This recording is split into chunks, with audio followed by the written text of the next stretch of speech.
Start getting settled in. Starting in 2 minutes. I'm doing this with my friends that are Lady Gaga, like different versions of Lady Gaga. So like one of my friends is doing the main dress. I'm doing it really. I should show you how.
Order.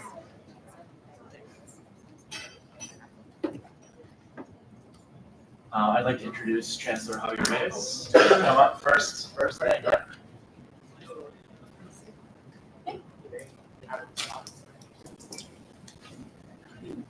Turn of applause.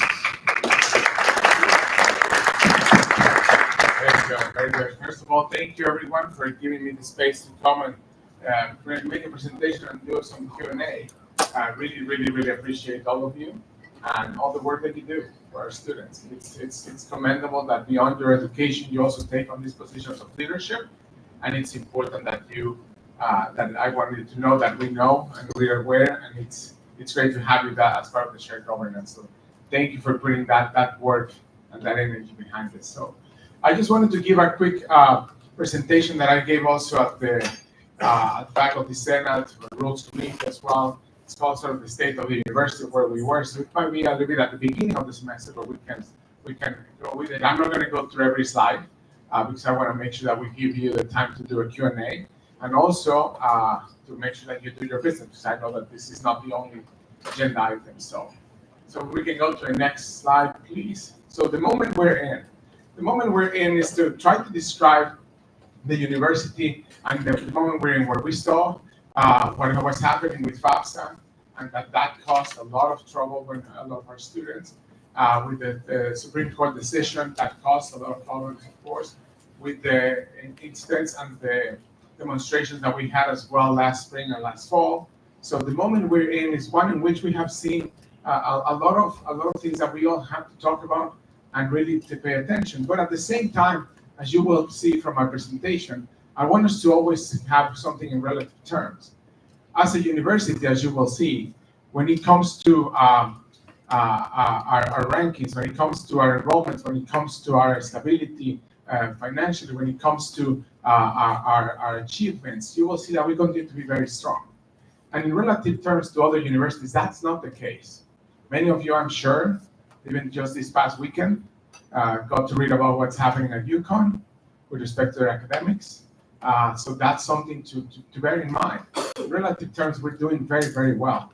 And we need to continue to have those conversations to thrive, to continue to create dialogue. Some of the things that I'm committed to, and some of you have been participants in these conversations, is the only way where we're going to continue to move forward is if we learn to have dialogue with each other.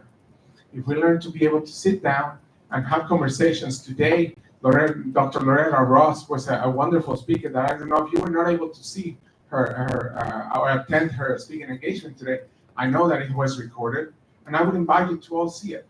Talk about the calling in, calling out, cancel culture. How can we actually talk to those that may not agree with us completely and continue to work together in an open dialogue way? And we created those spaces on the campus. Many of you have participated.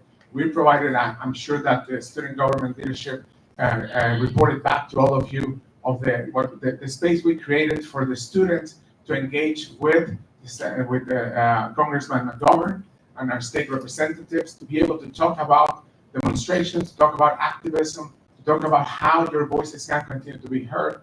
And that was something that we made a promise that we would provide the platforms where your voices can be heard, where your voices in the places where they can have that influence, to be in front of those legislators at the state level, as well as in DC, that can actually continue to elevate that voice in a way that can have the impact that I know all of you want to have. So that's the moment we're in.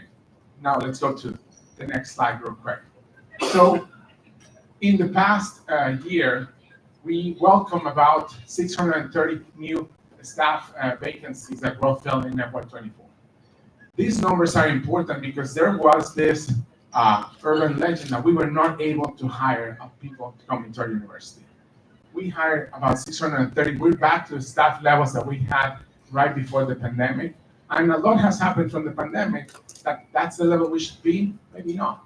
In some cases, we're hiring some departments, lowering other departments, and we have to figure out how do we need to continue to close those gaps. We hired 54 tenure track faculty, 35 non-tenure track faculty. Again, addressing the fact that we continue to attract talent. We continue to develop talent when it comes to staff, when it comes to our faculty. Next slide, please, Michael. This, as you know, we went through an enormous transition at UMass Amherst. where there was not only a change in chancellor, remember last year was my first year, but we also were hiring 4 vice chancellors, we're hiring 2 new deans. That is a big turnover in leadership. So we have been successful on filling those vacancies and attracting talent from top-notch universities as well, and very experienced professionals to help us in the area of academic affairs. Our provost, Fuad Abdelkalek, is here today. Thank you for being here today, Fuad. Appreciate you. Then we also have Lupe Davison, who is now a new dean of Humanities and Fine Arts. We have Greg Kelly, who is the dean of the College of Education. We have Michelle Gonçalves, is my new chief of staff. You may remember Rolanda Bernie. Now she departed and found a great adventure for her. And what's her next step? And Michelle was an incredible addition to this part of the team. We have Marcia McGriff, who was the vice chancellor for diversity back in the University of Florida. We were able to attract her here. So she comes from a place that they have seen some of the challenges that can come our way in diversity. So we're really happy to have her. Sherry Nesheim is our vice chancellor and chief human resource officer. We added, of course, you all know Shelley Perdomo Ahmed, who was an interim vice chancellor for Student Affairs. She's permanent vice chancellor for Student Affairs now. She's been doing an incredible job. And we created 2 positions that will continue to address our continuous improvement as a university. Chancellor Subaswamy had a deputy chancellor. I created 1 more deputy chancellor. We have a deputy chancellor for institutional effectiveness in Nandita Mani, who I think she was not, she's here. So she was also and continued to act as dean of the library while we continue to find a new dean for libraries. And we have Tillman Wolf also on the rack there, who's taken as deputy chancellor for operational and organizational strategies. And I'm happy to answer some of the questions of what are the areas of focus. But think about our continuous improvement as an institution, continuous improvement in strategic initiatives, and assessing and holding ourselves accountable as we go. So that's something that I think Tillman has already made a presentation to SGA about our carbon efforts. So that's something that I know that's the kind of new bandwidth that we're finding to be able to dedicate to what I call sometimes overwhelming initiatives. This deferred maintenance struggles that we have, or issues that we have, we're taking institutional initiatives that are hard to really wrangle all the different parts that are different leads that we have to do.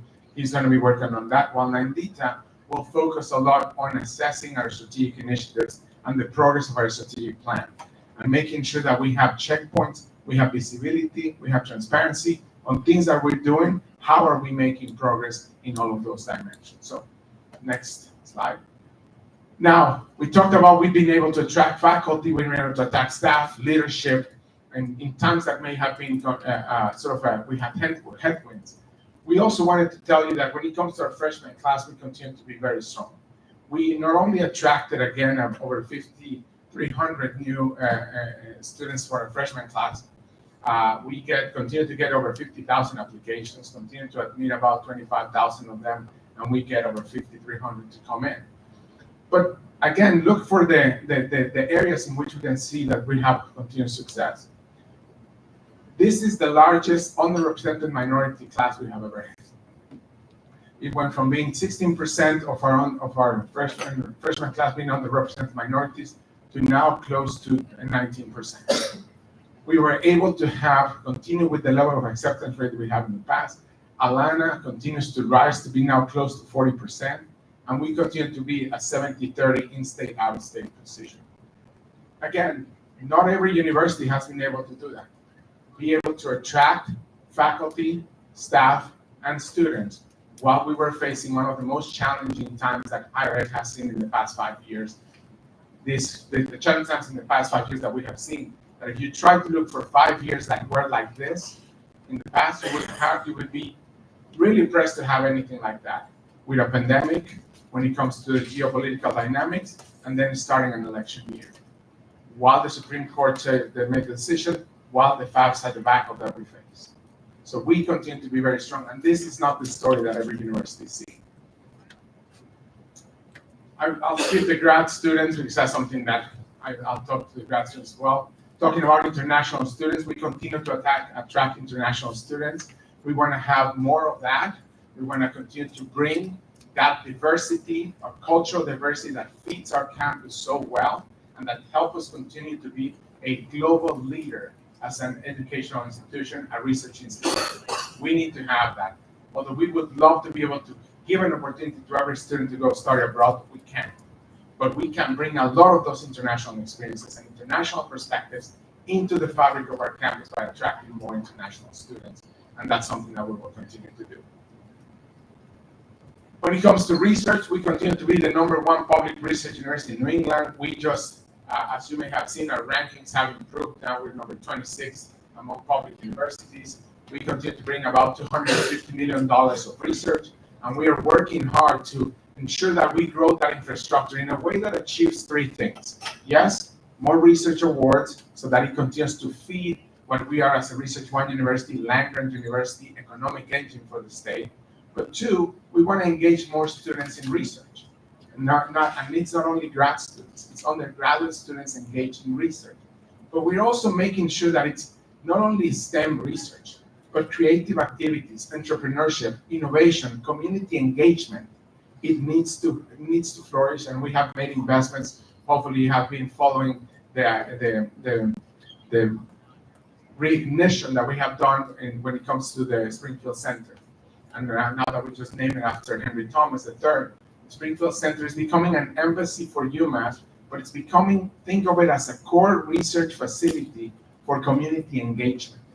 Or if you want to do community engagement in the K through 12, or you want to do research, assessment research of different public health policies, you will be able to go to Springfield Center and work with those professionals there to connect with the community that you need for your research.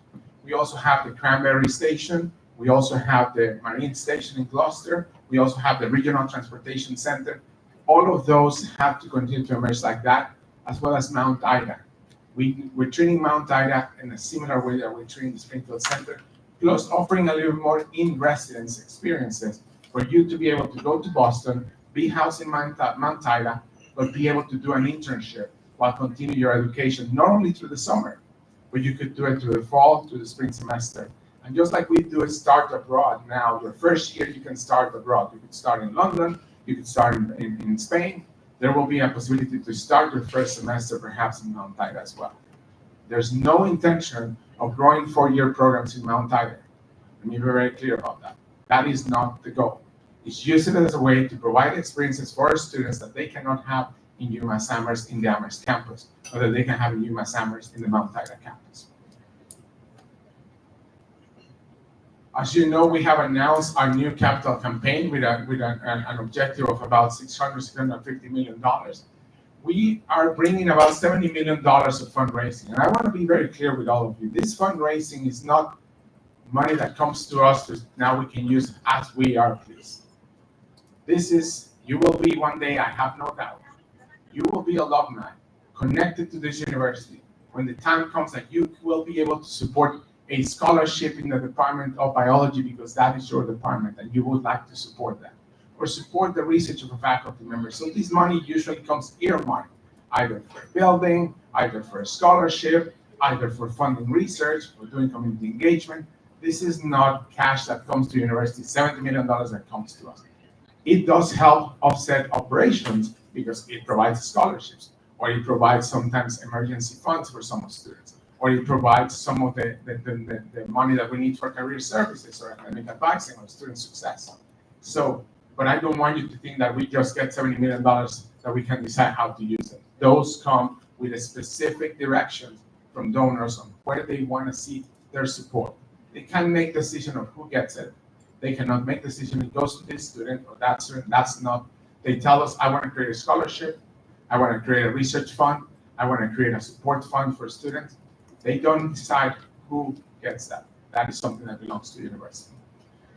Very good.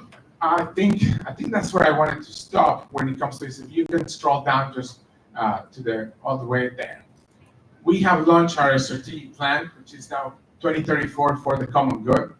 We have a new vision. We have a new vision. We have our values, which overlap with the values that we had, with a reinterpretation in some of them.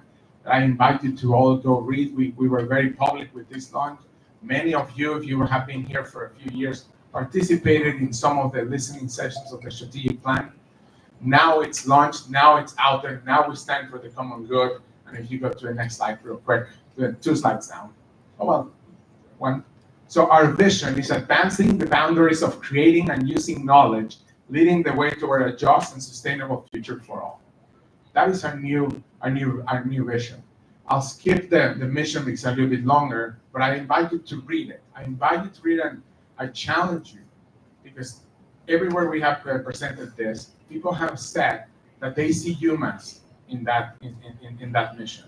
They can identify that what we stand for. And it's because it was not something that the chancellor did. It was faculty members working with staff, working with students, having these sessions, aggregating all the information that landed us in this strategic plan. I will read the second paragraph because I'm sure you were able to read the first one. Now we chart a new era for the university. The world demands breakthrough solutions to mounting environmental, social, economic, and technological challenges. We respond by galvanizing our inclusive excellence to advance the boundaries of knowledge as we redefine and expand our commitment for the common good. Go to the next one. 2. Well, our values, I invite you to read them. It's, of course, we strive for excellence. We will continue to push and double down on diversity, equity, and inclusion. We will make sure that we engage with each other and with people from the outside, that we have intellectual creativity and innovation, that we exude and act always in a respectful way, and that we have sustainability and integrity and transparency as pillars for our values as a university, as an institution. The last one is our goals. I would say that we educate for the common good, we innovate for the common good, we engage for the common good, we connect for the common good, and we steward for the common good. And this body and my office plays in a lot of this. But one of the things that we play a lot in is stewarding for the common good. Our resources are valuable. The resources you steward, the resources we steward, we have to be laser focused. That is the one area that we have such needs. Where we're going with the demographic cliff, with challenges in perhaps in state allocations or funding, what we need is to make sure that we're using our resources the best way possible, and that we're not afraid of making decisions when we need to reallocate, when we need to reoptimize, when we need to do different decisions. It's so important to make sure that we have that pillar on phone. I'll stop there because I want to make sure that I give time for asking questions. I reserve the right to call a friend. In those questions, I invited some of my vice chancellors to be here. Sometimes the question is not that I'm privy to all the details of the question or the answer that you require. So I reserve the right to call a friend or eliminate 1 or 3 multiple choices so that we can reduce have a better conversation. So with that said, thank you again for the time. Thank you again for the time, and we can open for questions.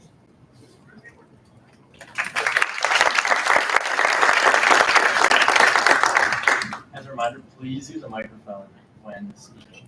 There are microphones at the end of each row.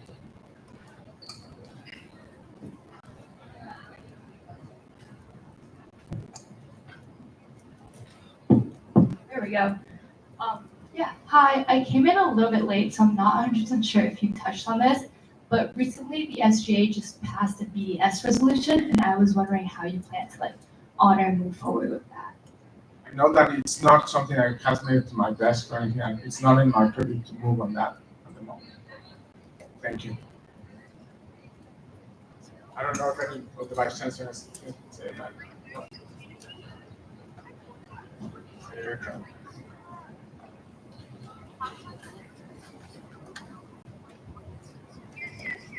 Okay, there you go. There you go. My question for you, Chancellor Javier, was you mentioned in your presentation that representation among demographics that are typically underrepresented are increasing, which is a good thing. I was just wondering if you could highlight any initiatives that are in place to ensure that these students have equal access to financial and housing resources. One of the things that we are making sure that we have what we call all those envelope resources and to really provide the students with the support they're looking for.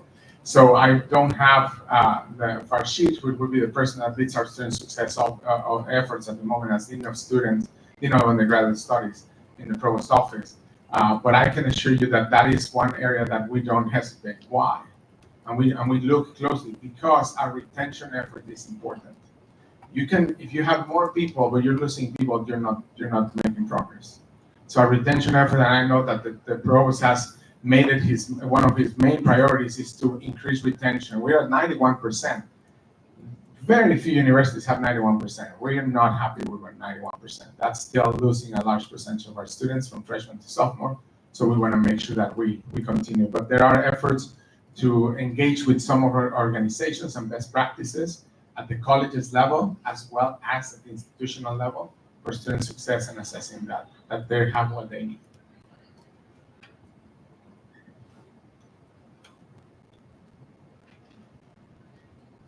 Questions for the chancellor? Vice President Young? Please use microphone.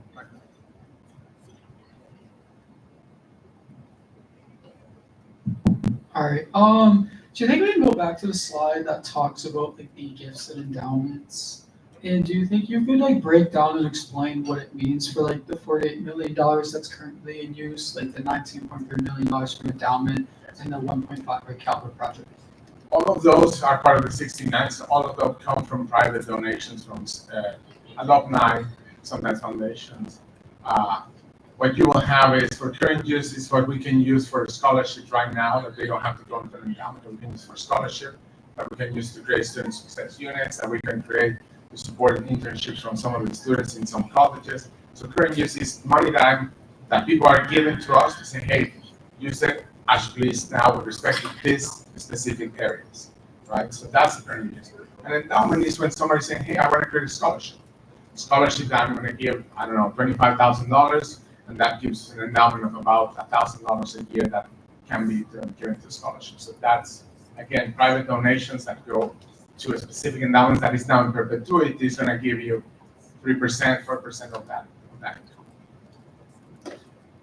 And they're not always scholarships. It could be endowed as chairs for faculty in many cases where the faculty can have and use of resources for the research.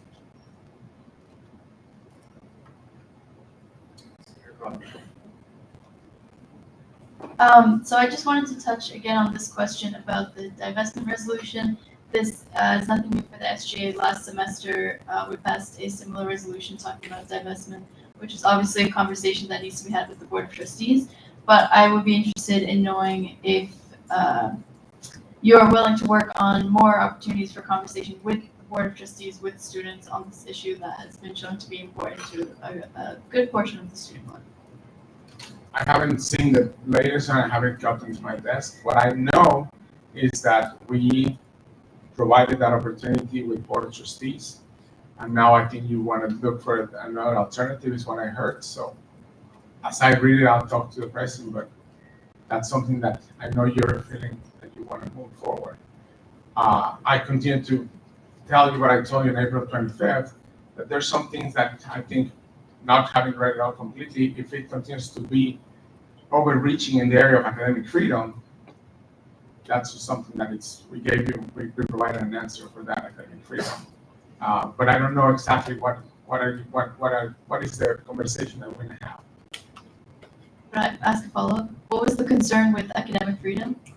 That when people are asking us that faculty cannot do research with specific companies or students cannot go study abroad at specific universities or that we cannot do and receive funds from the Department of Defense, I can't tell a faculty member, don't do research there, don't submit that research. Or I cannot tell a student, you cannot go to that university, you cannot go to that country to study abroad. Unless you're part of the Department of State, that there's a list that you can't go, that we can't engage because we're a state institution. So it's an overreach in academic freedom when you're asking us to tell faculty or students to not engage with a specific companies, organizations that they're interested in participating or working with.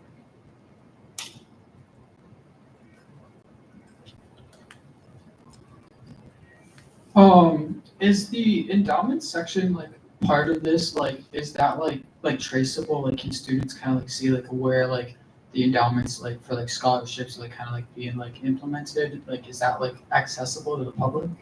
No, not all of it, and it's because this is identifiable information of donors and people that we have to respect their privacy.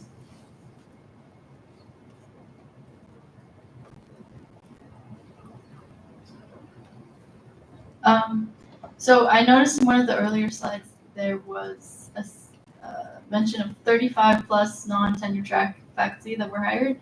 I'm wondering if you could please speak to UMass's employment of adjunct faculty and if you're taking any measures to reduce the numbers of adjunct faculty or just where you stand. That would be something that I know the provost has told me that they're looking at analysis and assessing the situation of every department, teaching loads, workloads, research loads, the number of TAs, looking at an assessment of that. So at the moment, that's what I can tell you about it. We're assessing each department, we're assessing each program, we're looking at where are the needs, what has been the gaps. So Fuad, I don't know if you want to add something to that. Just a clarification, these are not adjunct. You could just flip the microphone on.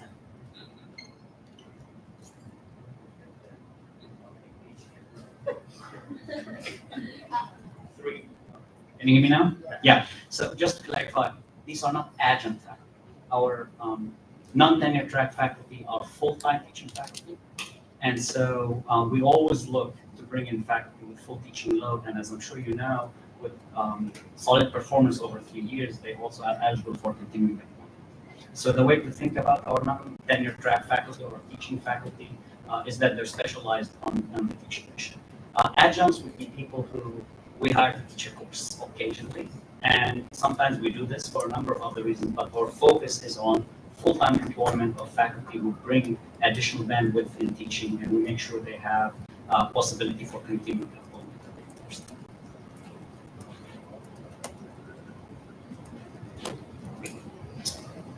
Very good. I know you have other businesses, so I want to make sure that respect for your time. Happy to take more questions, but Any further questions for the chancellor? And his leadership team? Senator Linquia. If you could, someone pass the senator a microphone. So I saw on your slide that our enrollment is up, as well as diversity, which is wonderful. But going back to your address at our training, you said that enrollment increases have not been a thing in previous years, and therefore there's no housing crisis. And I'm wondering if these new numbers maybe change your perspective on that. these numbers are, if you look at our previous 3 to 4 years of the pandemic, it's a little bit of a problem, but these numbers are well aligned with the residents and the housing that we can offer at the moment. They haven't increased in the 200, 300. Remember, some of these numbers include about maybe 75 students that are starting abroad and not here, so something to consider. So personal whim. My first year, I was a transfer student. I came from a community college. I was one of 125 lucky people that got kicked off campus to live in the Econo Lodge, even though I didn't have a car and it was 3 miles away. That was not my favorite. And so that year, even with all of the triple rooms and the common rooms being converted into quads, there were still 125 students that had to be relocated off campus. And then last year, I got to move off campus again against my will. And that year, I heard the number rose to 1,000. So I was wondering if you were aware of that and if that plays into your opinion on the housing shortage. I was not aware of those numbers, and I'll look into them because that's not what we've been hearing. We are we're the third largest residential campus in the United States. Some campuses provide residents or housing for freshmen and sophomore, some for seniors, some for juniors, some don't go that way. So given the enrollment that I have seen here and the 1,200 transfer students that we get, I didn't see any numbers that in the past 2-3 years have been out of line. When was the year that you had that to be in the Econo Lodge?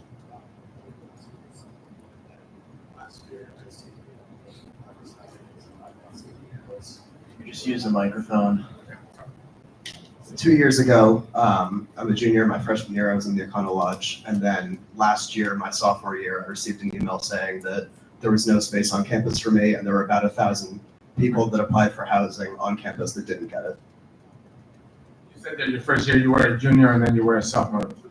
It was when you were a sophomore, that's when you were a freshman year. So you were a transfer student, you transferred as a freshman. Okay. Let me look into that. I can tell you that from the numbers that we have and the housing numbers that we get, we haven't seen that challenge, but I don't know. I think what you're referring to is a couple of years ago, we had an unexpected, I wasn't here. yeah. So we had an unexpected increase in enrollment, not in acceptance. And so what happens sometimes, and I think it was the Econo Lodge year, I think we're like an unexpected 300 to 600 students enrolled at the end is expected. This number represents pretty much static. Look at fall 2023 was 5299 for about 5,300. That's our target.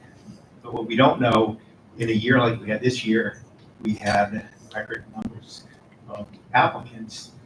We do an acceptance based on assumption about how many of those who are accepted are going to actually come.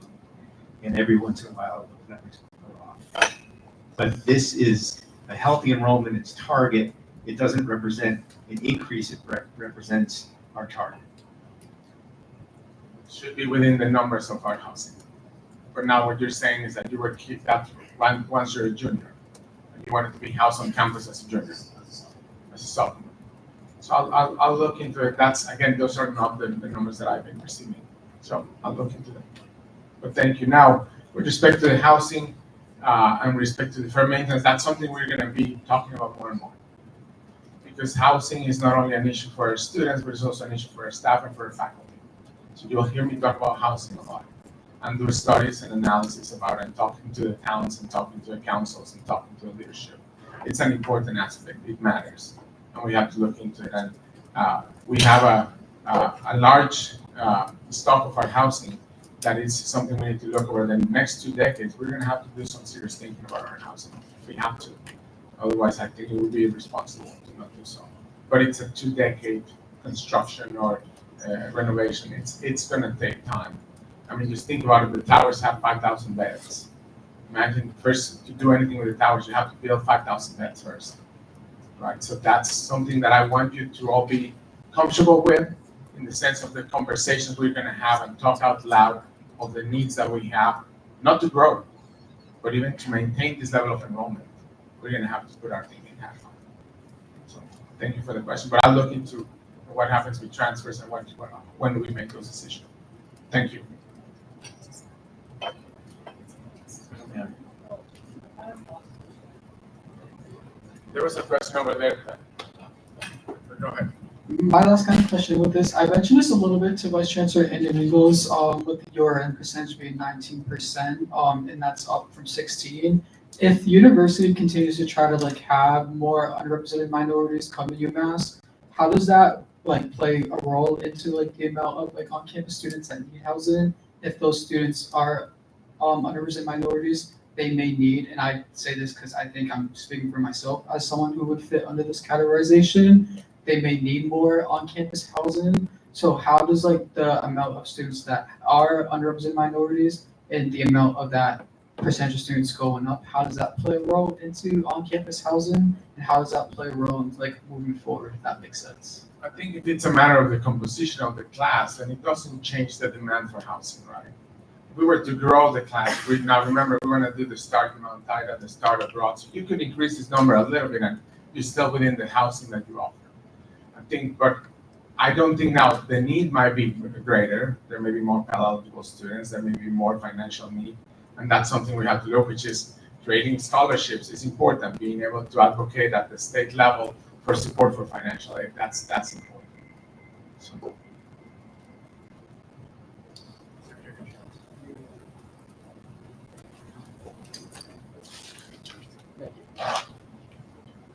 So I just have a question about housing. I know you said you guys are going to look into it, but with quads being turned into common rooms, is there any effort to kind of like turn these quads back into common rooms? Because I feel like that is definitely indicative of a housing crisis at one point. And maybe we might not be in one still, but I think that you talk about going back to the norm before COVID, and I think having common rooms and not forcing people in quads would be a step going back towards that norm. And then just to follow up to that, I also am just like wondering, like, are there any recent steps you guys are taking regarding housing and looking into it? Or I mean, one of the things we're doing is really launching a study of how we can do housing. And really, again, this is a 2-decade problem that we're going to have to confront. If we delay one more year the study, it's still going to be a 2-decade problem the moment you start looking at this, right? It's going to be a permanent solution for the campus, and housing is going to take that long. We don't start planning now and start saying, okay, the next resident hall that we build, how does it help in this domino effect towards renovation is going to be a problem. The question that you asked about the quads, I'm going to look into that question. Again, one of the unfortunate things that all of you have is it's a chance. I'm in my second year, so a lot of the things that you were here for, I wasn't here for. So you describing about the quads, that's something I have not heard. So I'm going to start asking those questions and making sure that as we put into this study all the needs that we have and everything that we have changed in the previous years, it's part of all the assessment that we're doing for the campus. Okay, thank you. Thank you. Senator Rue. Someone could pass the microphone down. There's one right there. It's the black box on the table. Yep. Yeah. Oh, cool. Go ahead. Oh. I was just thinking about Senator Goodchild just pointed out about like the past context of already having to eliminate like public, just like the lounges and common rooms, like because of the housing crisis. And I was just like, and I guess I was just thinking about what you just said about how, oh, it was just an unexpected housing crisis because it was just like a simple mistake where we just didn't know that many people would actually enroll. Like, what would you say to people who said, well, there are clear signs that it wasn't just a simple mistake? Because for one thing, it's not like there have been many other times where UMass has been forced to put that many people in a motel. Like, from everything I've heard, this is the only time it's actually gotten to this point, like the housing crisis. And then, as Senator Goodchild already pointed out, is there any like particular reason like why the administration didn't already heed what was basically the warning of needing to resort to eliminating common rooms to accommodate so many like over-enrolled people? Again, when it comes to the enrollment management, I wish I could tell you that it's exact science, but it's not. We accept over 25,000 students, and the yield, as we call it, is not something you can predict. Right? So being above by 100 or lower than 100, or it can happen. And it's not the only university it happened. There were other universities that couple of years there was an oversubscribed yield for some reason. Now that has been taken under control. That has to work its way out because we have really good retention. So when we had a year of high enrollment, it's going to take 4 years for it to work its way. So, but that might be the reason why the quads have not been come back. That might be the reason why we need to look. But I don't think that nobody's saying that this crisis was not seen or is not being reacted to. It's being managed. It's being managed as best as possible, as best as we can. But we're also looking to the next 20 years for this university. And that's what we have to keep looking at. So, sorry, one other question. Just you like as you said, like the university has been solving the housing crisis in several ways, like first with the common rooms, for example.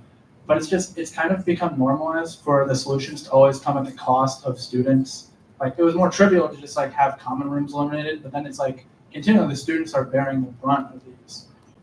First it was like common rooms. Not only is it students being forced into motels, but then that drives up, like, it contributes to the larger housing crisis of Amherst. So I was just wondering maybe if the university would support a solution that would actually improve the situation for everyone and not just kind of make students bear the brunt, like an enrollment cap, where we just kind of stop the problem at the source and just cap the enrollment. again, if you were to tell me I have a way to say we're going to hit our number of 5325 and that's it. But when you make offers, even at the first day, people have enrolled, and in the first 2 weeks, people don't show up. But they pay their enrollment, they pay their fees, they don't show up. It's not an exact science. So, yeah. But believe me, we work on it continuously. And with the residence house, and not only the house, I mean, you're focusing on housing. I'm also focusing on courses, and the faculty needed to supply those courses. So it's part of it's a definite part of the issue that we have to address with. So I'll take one more question, and then I know you have your meeting, so you're being nice to me, but I don't want to take your I know that the last time I stayed here, you guys had to stay very late, so I apologize for that. Senator Nevins.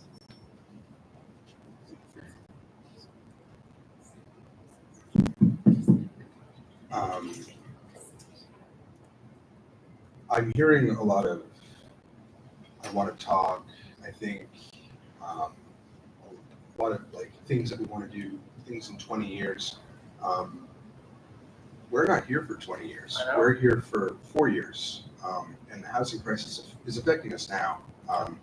I am a first generation low income student. I don't have the means to necessarily get a loan for off campus housing. I necessarily don't have the time to try and figure that out in my own time and juggle all my courses. So how is it fair to students that are currently enrolled right now to have to juggle all of their courses, worry about potentially becoming homeless because they can't afford the expensive housing off campus, and this and the administration isn't doing anything to necessarily fix it now? Because I acknowledge that you're working to do it, but it's not happening now. You're saying 20 years.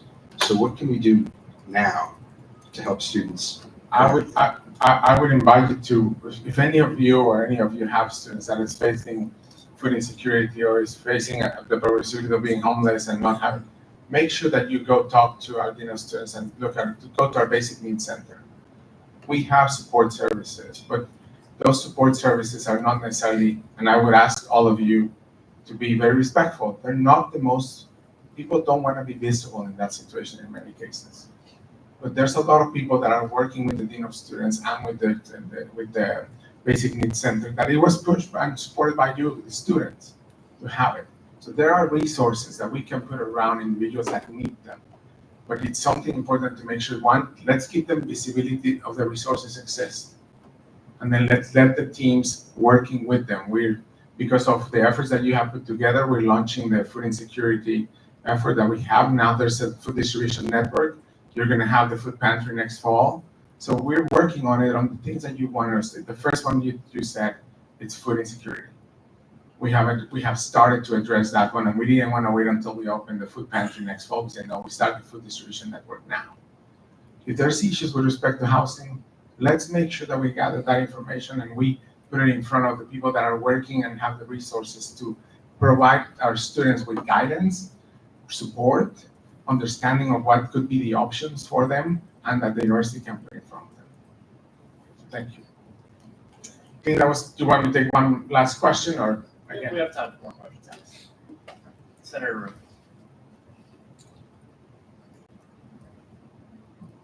Room. I mean, I was thinking about what you were just saying, like, just trying to do, well, the fact that like you inherited this mess also, like this is a mess that you've inherited that was like decades in the making, honestly.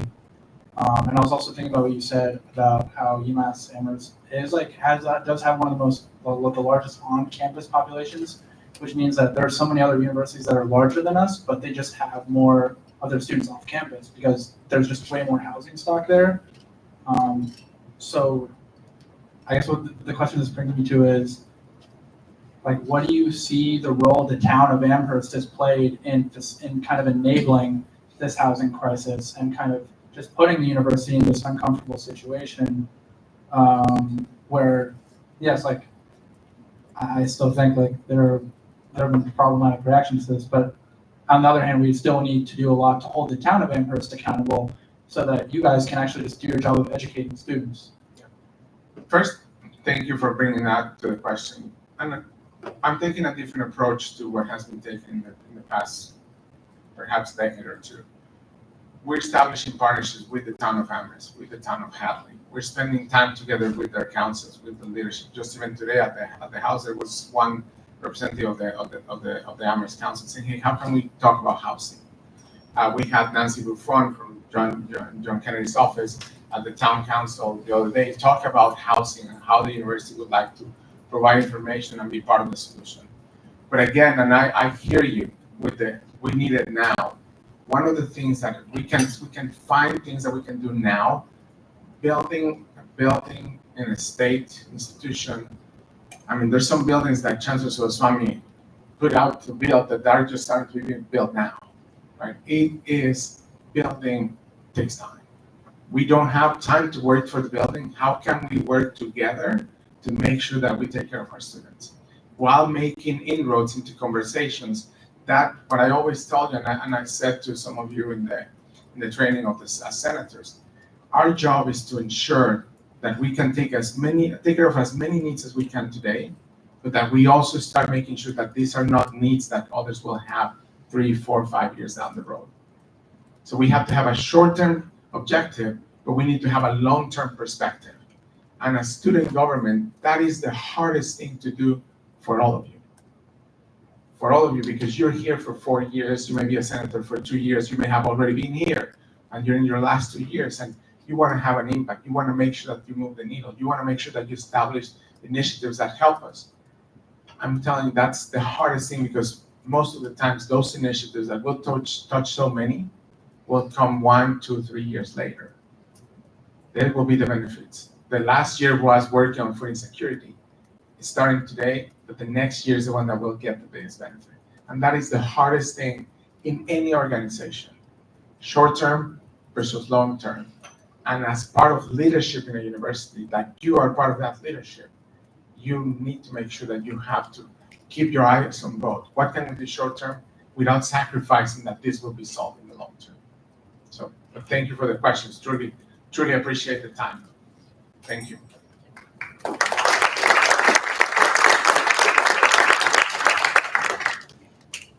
Any other individual seek recognition for the purpose of announcements?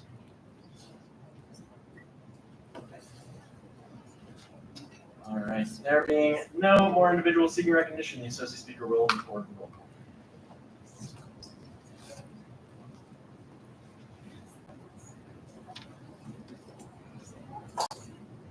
Senator Denny. Can you guys speak up, please? That's okay. Senator Alamonte. Senator Neem. Senator Boyne. Senator Borski. Senator Butisova. Here. Chair Santanaro. Here. Senator DeMarco. Senator Donald.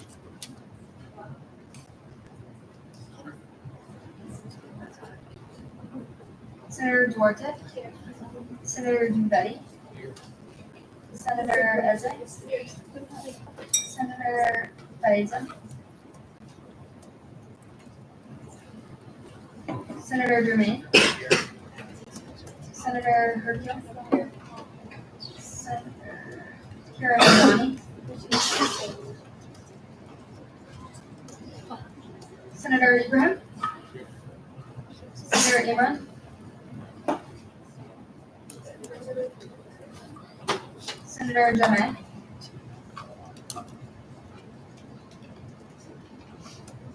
Senator Kemp. Here. Senator Kumar.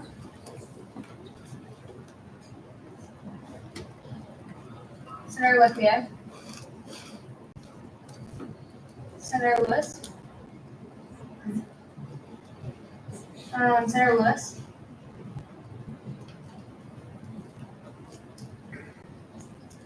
Senator Molesky. Here. Senator Malari. Here. Senator Manda.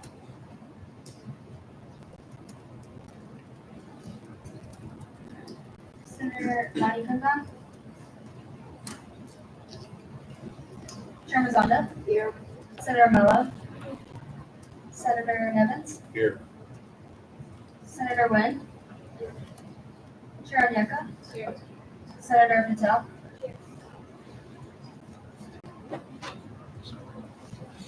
Senator Fong. Senator Prabhakaran. Senator Prabhakar. Here. Chair Raven. Here. Senator Rue. Chair Sarna. Chair Sharma. Chair Stamen. Here. Senator Silveria.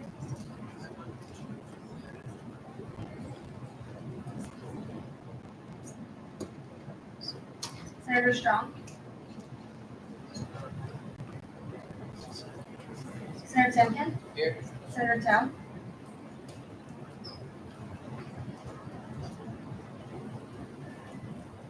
Chair Trent. Senator Church. Senator Verma. Here. Senator Rue. Here.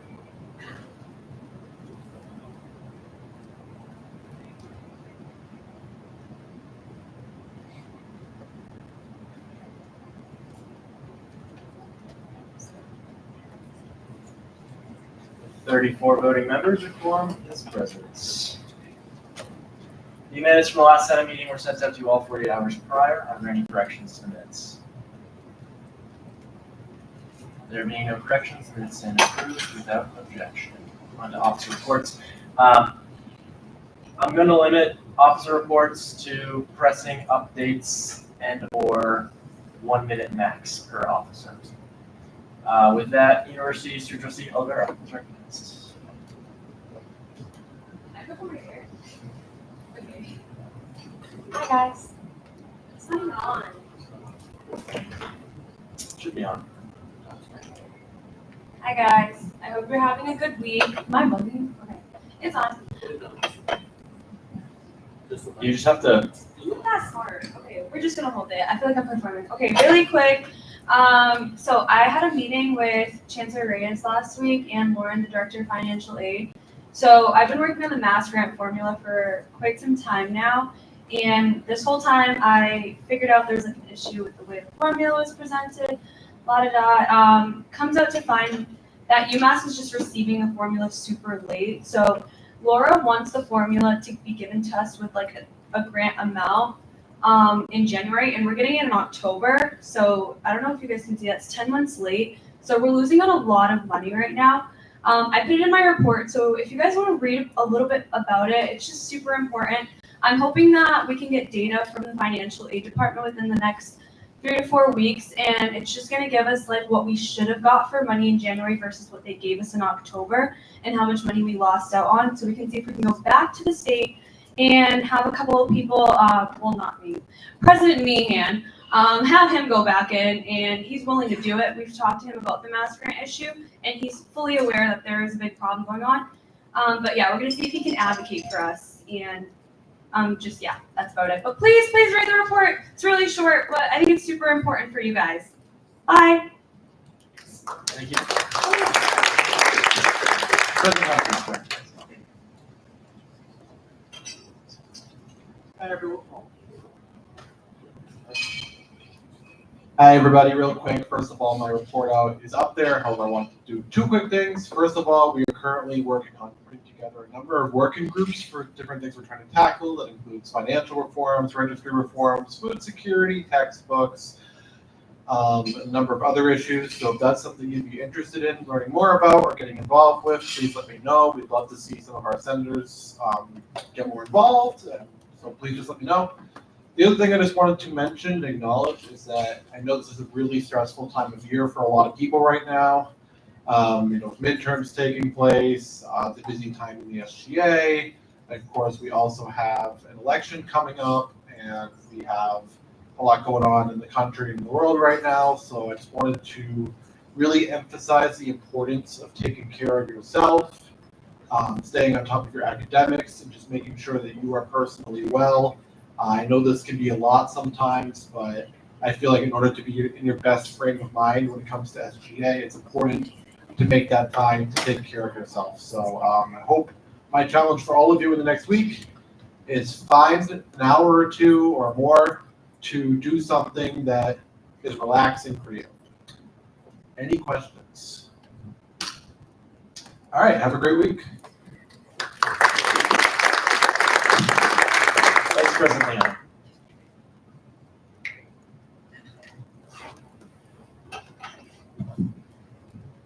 Colin didn't mention it, so I'll be nice, and I know Colin will be happy on mentioning this. So Colin beat me in Madden for the first time this past weekend, so let's have a round of applause for Madden. For Colin. Real brief, I'll mention the SAB stuff in the SAB section, but I wanted to mention we have 4 working groups that we're going to be establishing soon. And so the 4 working groups are going to be Student Code of Conduct Reform. That's the first working group. We're still waiting for Dean Cardoso to get back to Colin and I about working on the Student Code of Conduct Reform. Once we hear back from her, we'll get things in full swing. But next week we want to get that up and running. So if you want to be involved in the Student Code of Conduct Reforms, please reach out to Colin and I, and we'll get you in this working group. The second working group we're going to be working on is just the RSO process. And streamline a lot of things between UROC and the RSO registry person, which would be Rania. Long day, you guys bear with me. The third thing is SATF working group with Maya and Dylan, anyone else that wants to be involved. And then the fourth working group, and I may be missing an extra working group, but if I am, Michael can add his report out. But we're trying to work on a long-term strategic planning committee, which is basically how Chancellor Reyes said, the problem with SGA is we will be in here for 4 years. If you make it all 4 years, a lot of people don't. And that's not, unfortunately, you can't make a lot of changes in those 4 years, and you're not in leadership those 4 years. And so we're trying to work on a long-term strategic planning committee, which deals with issues that are going on with the campus community that we're working on in the SGA that take more than 1 year to make. So those are the 4 working groups we're working on. Everybody, please, please, please, please get involved, do something. Don't just be on your laptop every meeting, just come to these set of meetings. Actually, please be engaged in trying to make change. So if you guys want to help with these problems, please reach out to us and be on these working groups. Thanks. Yeah, I'd like to echo everything that both the president and vice president said. In terms of the strategic planning committee, that was something that I was tasked with last semester by Speaker Fallon, former Speaker Fallon. So there is a good, if you're into kind of the process of creating a committee, procedural stuff, then I definitely encourage you to reach out with expressing your interest in helping do that. But yeah, my only pressing update is if you'll see in the supplemental materials folder in the Senate material grader folder for tonight, you will see a sign-up sheet for those who have not done VPN training. It's a sign-up sheet for a makeup session. There are a few options, so everyone check that. There's a list of people on that sheet who have not completed VPN training. I mention this specifically right now because later tonight, we do have a motion that pertains to the allocation of the Student Activities Trust Fund. And so to be able to vote on that, you need to be VPN trained. And so I ask that everyone who is on that list, I must hear you say abstain when we're voting on that particular motion. That motion would be S34. So again, we will be finalizing that list of people attending the makeup sessions during Committee of the Whole. So please look at that, sign yourself up for a makeup day, and we'll finalize that list. So that's all for me. So just everything's in my report out, like that's written down on the report out folder, but if you have any questions, you can ask me now or just email me. There's no questions. Thank you. All right, Chief Justice. She's here. All right. The RHA President.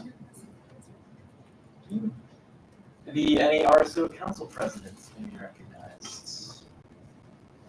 Alrighty. We are on to cabinets. President updates. Members of cabinet who wish to make an announcement, please line up. I'm really gonna change that phone. All right, just send me a new one. Yeah. All right. My report out was submitted. Only dates are that completed both application processes for office managers and deputy chief of staff. I'm excited to be working with these people potentially. I'm submitting everything to AA and we'll go from there. Any questions? Thank you. Secretary Gallery. My report's all up there. I just wanted to say that I hired my auditor. Senator Silverio will be my auditor. As you all know, he's not here right now, but I want to give him that shout out real quick. If you have any questions. Yeah. Secretary Merchants. Everyone. Oh wait, I don't have not too much to update. It's in my report out, but basically I'll be working on locker allocations this week. And as Colin and Dale mentioned, a working group to reform RSO applications and other RSO processes. So if you're interested, please reach out. Oh, any questions? No? Okay. Attorney General Berman. Hi everyone, so just one thing to point out my report out, it's up there, it's in the document. I am looking for an undersecretary, so please It's on the SGA Instagram or Linktree. Please apply. If you're interested in working on my initiatives or bylaws or anything related to the Attorney General, please apply or tell your friends to apply. Thank you. Thank you. Secretary Vitale. Secretary Heblow. Okay. Give me 1 sec.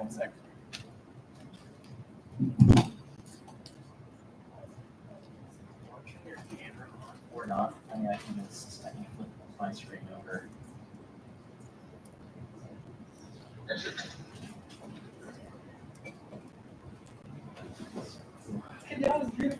Yeah, we're still working to make it work on the big screen, but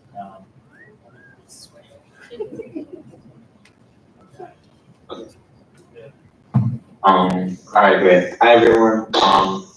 Our report out's up there. I'm currently, likely later this meeting, going to present the Associate Secretary of International Services. We'll be talking about, some issues that international students go through, those type of ordeals. Questions, comments, concerns? Thank you. Yes, President Humphries. Point of information. Yeah, I see this. Are you a Minecraft fan? Yes, I am. Yes, thank you very much. I need to. Oh, here we go. Oh, that's good.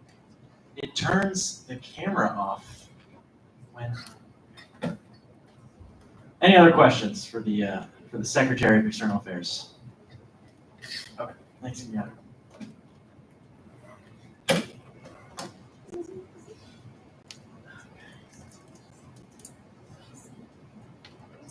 Secretary Lumbo. I have a report from her. She said DIA fund is open, so we're just working on reviewing with the DI fund committee. Application fit DEI task force closed, and Colin and I will be working on reviewing and reaching out to those that applied. If you have any questions, just reach out to her for email, her SGA email. Secretary Shorta. So just 2 things is one, I haven't officially sent out the email, but this Friday around 5:30 p.m. I'm going to do headshots, like more of them for anybody who wishes to retake theirs, anyone who missed Senate training, conduct advisors if they were a little blurry. I will send out an information, a little bit more information, but just keep that on your radar. And if you don't see anything, just email me, SGA Tech. Another thing is if there are issues with your information on the website, let me know directly. Email the SGA account, not my personal one. And make sure to let me know directly, not through other people. Questions? Yes. What time was this? The time of the headshots was the question. 5:30 this Friday. Thank you. Secretary Nicholson.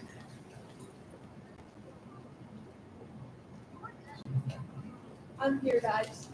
Oh, gotcha. All right, Secretary Rose. Did anyone just get the email I sent? Who got Secretary DeRosa's email? Kind of it, but it might not. Show of hands, who got Secretary DeRosa's email? Okay, well, I'm sending Karen. email. All right, Secretary, good job. So for the interest of time, I'm not going to go into everything I've been doing. I have a whole page of stuff, but long story short, I've kind of wrapped up a bunch of my initiatives. I believe I mentioned the parking pass initiative has been finished and that's been implemented. That being said, I'm working to kind of expand that and make it more sustainable. Jonathan King, the guy at Parking Services, told me that I can give more codes if they run out. So just working on trying to make sure that that can stay in place past me. And then I've also just launched a bunch of new initiatives.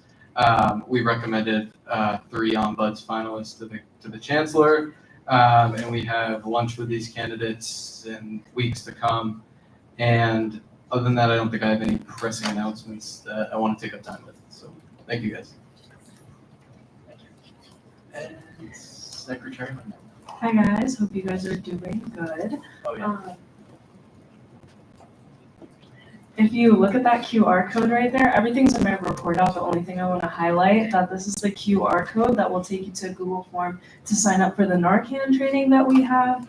It's going to be on Tuesday, November 12th at 5:15. If you don't know what Narcan is, it's a life-saving medicine that can help reverse an opioid overdose. So we're trying to get everybody in the SGA trained. We'll all be there that night. Please join us. And yeah, you will receive free Narcan doses, a rescue breathing meth, and fentanyl test strips. So this QR code is just to sign up so we know how many to have. And I hope to see you there. Let me know if you have any questions.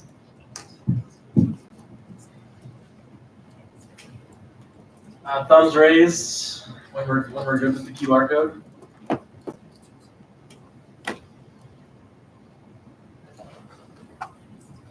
Additionally, this is in the supplemental material folder. So give that a scan from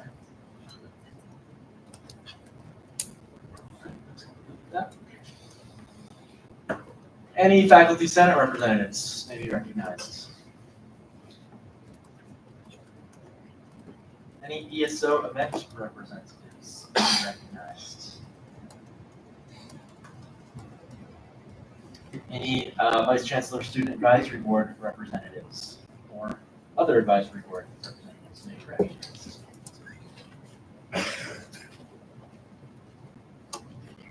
President Humphreys. Hi, everybody. So yesterday I attended the Academic Affairs SAB. We had a wonderful discussion surrounding course materials. First and foremost, at the previous meeting, I had raised a point about course materials not being listed as on Spire, as I had before. As you might know, when you're registering for classes, you can go to eCampus, and it'll show you what materials are required for that course and how much they cost. Professor compliance with that had been down, so they have started. Since then, they have started a new system which reminds professors every Monday to do that, and they're also encouraging it with department heads. And I am pleased to say that right now, compliance is by far the highest it's ever been at this point in the semester. Additionally, we're continuing to talk about open educational resources.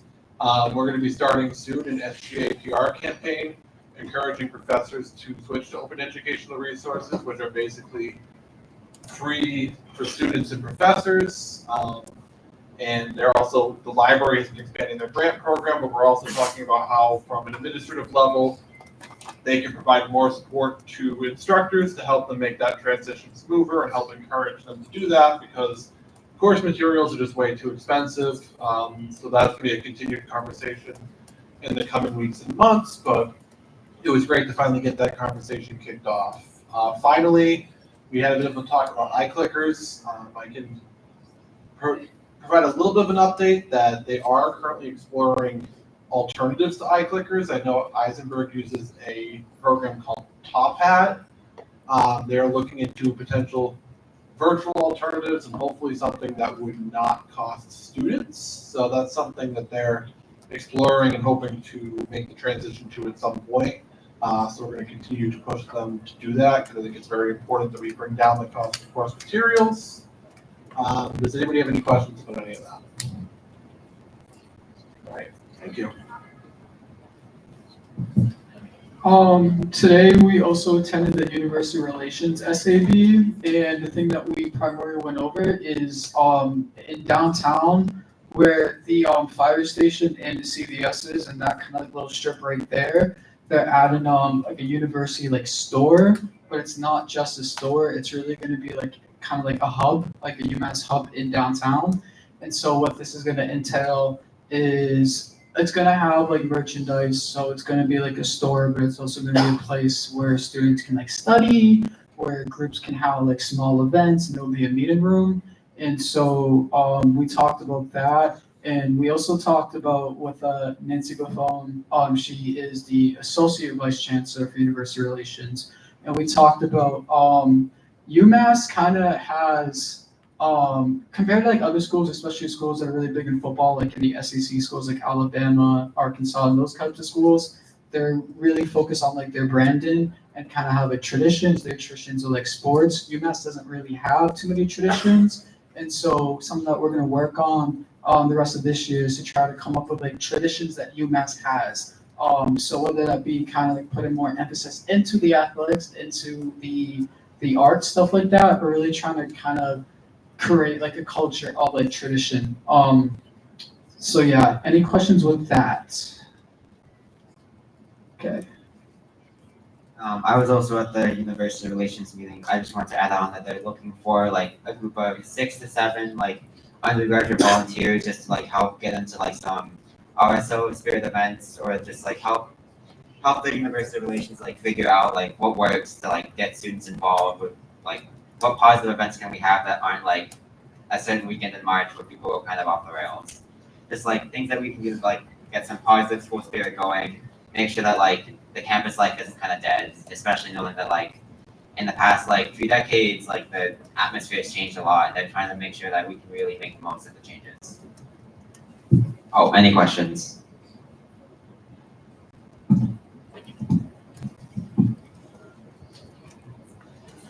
Senate committee reports, chairs, any pressing updates?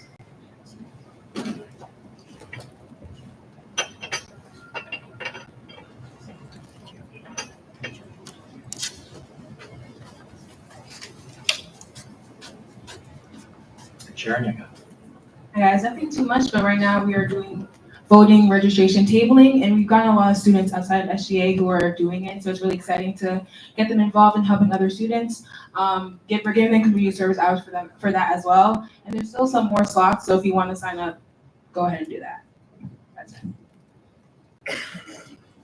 Again, everyone's report outs, or everyone's Senate reports are in the reports packets. Chair. Oh. Chair Tran.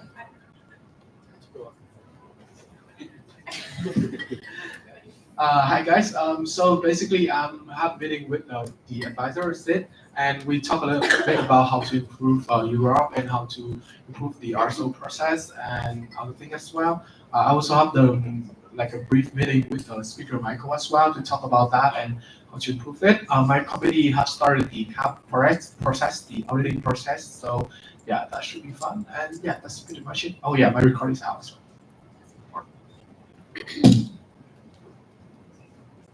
I hate this photo. It needs to be replaced. Anyone who's not satisfied with the pictures up here, just do send me an email of a similar rectangular portrait. All right, my report out is actually not up there. My apologies, guys. But this past week, Akansha and I have been working really hard with our finance subcommittee. Go finance subcommittee.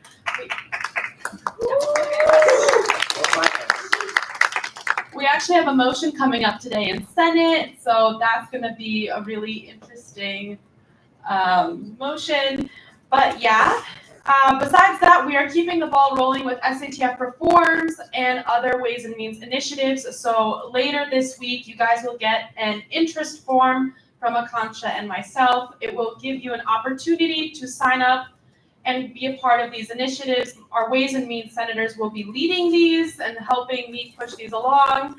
So if you want to get involved with ways and means without being on the ways and means committee, it is super important that you sign up and get involved with these initiatives. And we will be having a presentation where we will touch upon some of them. So it will hopefully help provide some background as to why we are going through with these. Anything else? Yeah, by the way, the initiatives that will be on the interest form, they include the RSO supply closet, benchmarking, and the advisory board. Any questions? No? Okay. The SGA advisor may be recognized.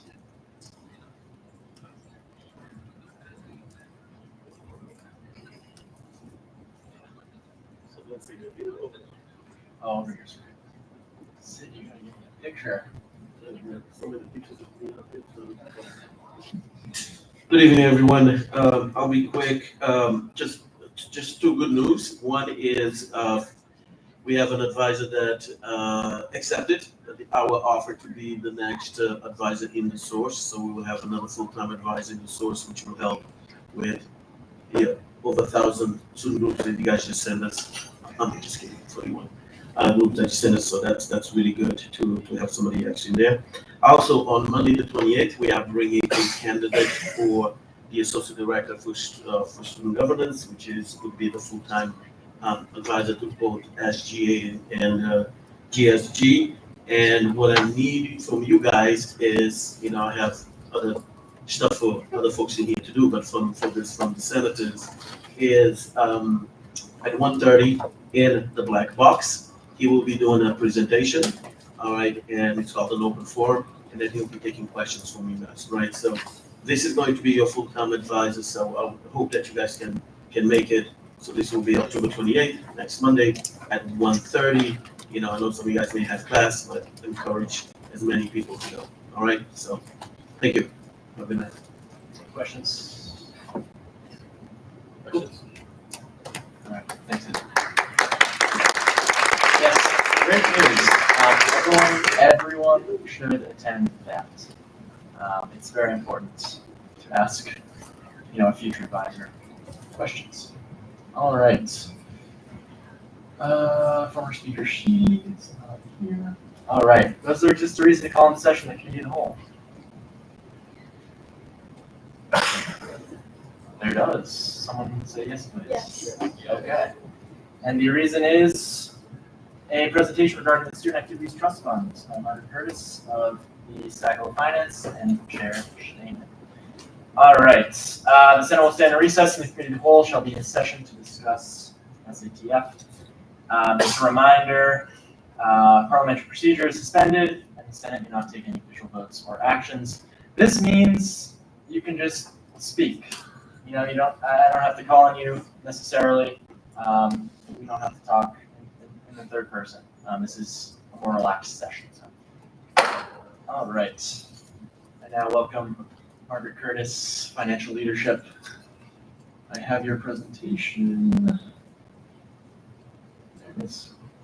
And you can just control it from my computer. Margaret, do you want me to? Sure. Oh, no. Or- I thought I was controlling the presentation for you. I can control the presentation. Yeah, that's however it works. All right. Hi, everyone. I want to thank you for inviting me tonight. Some of you may remember me from last spring. I presented your budget for this year, last year before you voted on it. Margaret Curtis, I'm Director of Finance and Budget for Student Affairs. I've been on campus for 21 years.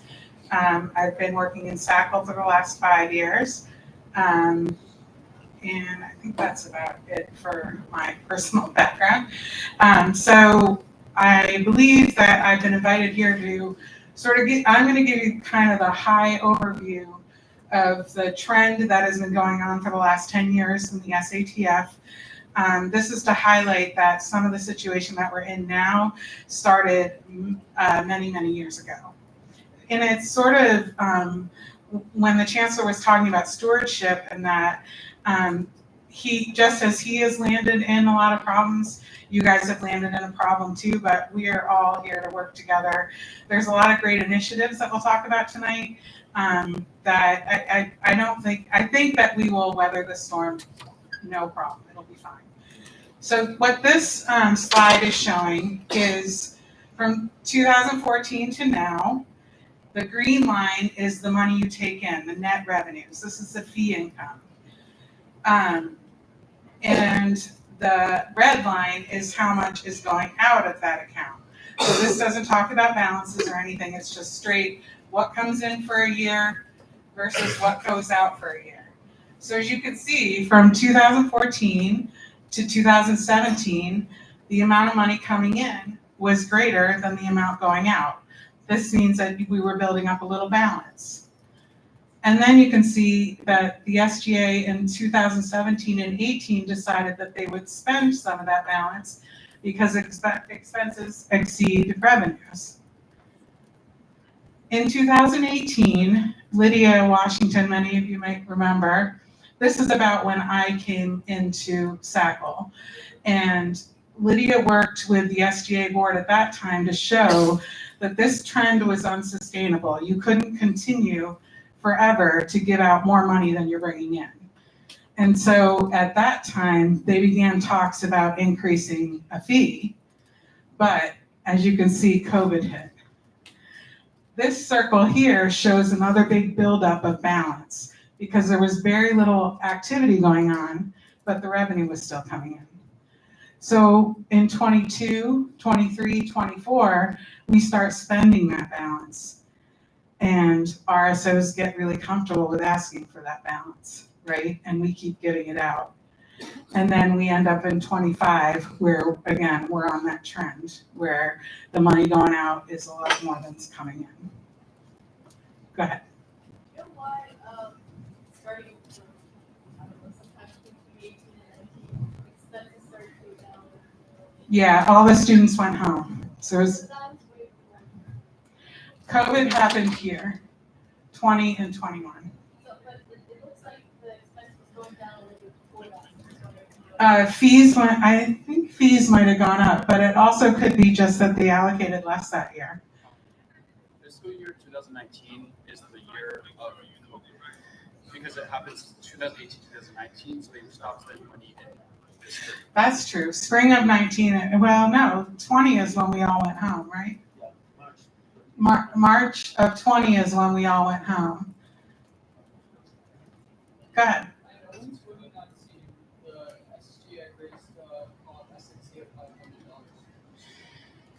This is all net of the $100 because the $100 doesn't really come into your account. It's going directly to administration. So I wanted to try to keep this just straight what's coming in for activities versus not. So the only answer to that is that that year, the amount of spending didn't, because this is actual spending too. So you might have allocated out all the money, but the students didn't spend it. So that can happen too. Anybody else? Okay. We can come back to this too. So let's go to the next slide, please. So this is another trend slide that really shows trends that are affecting your spending as well.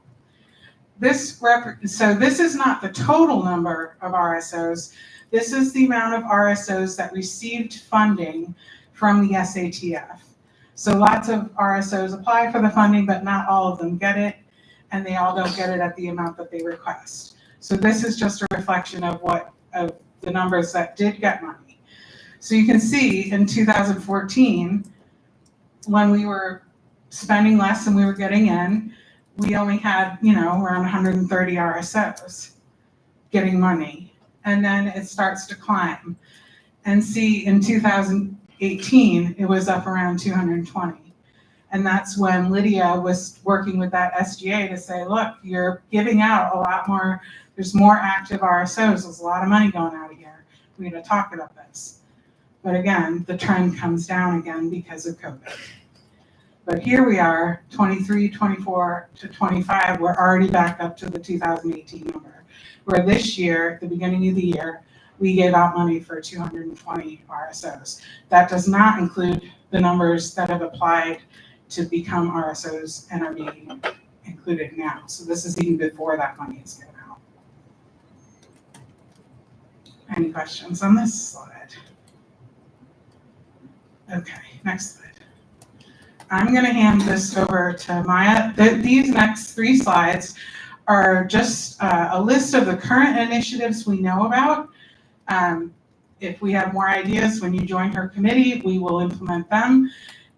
But how we deal with a lot of these things are really going to help with the stewardship of the fund and change the trajectory of what we're on right now. Hi. Okay, some of these initiatives I've already talked about, at least with my Ways and Means senators, but for those who don't know, I'm going to run through them real quick. The first one is the ineligible and special line item reform. So I don't know if any of you have seen the funding guidelines I published. If you're curious, they're up on Campus Pulse. They've been there since September 1st. They're also on the SGA website. But there's a new section there, and it's called special line item reforms. These are, this title's a little bit misleading, but special line item reform section. These are line items that groups like to ask funding for because they cost a lot of money and they're trying to get more money out of Ways and Means. We ran into an issue last year of trying to figure out how do we give the groups funding for these specific line items such as food, professional services, speakers, performers, flights, hotels, gas, but how do we penalize the correct groups and how do we give the other groups the funding they need?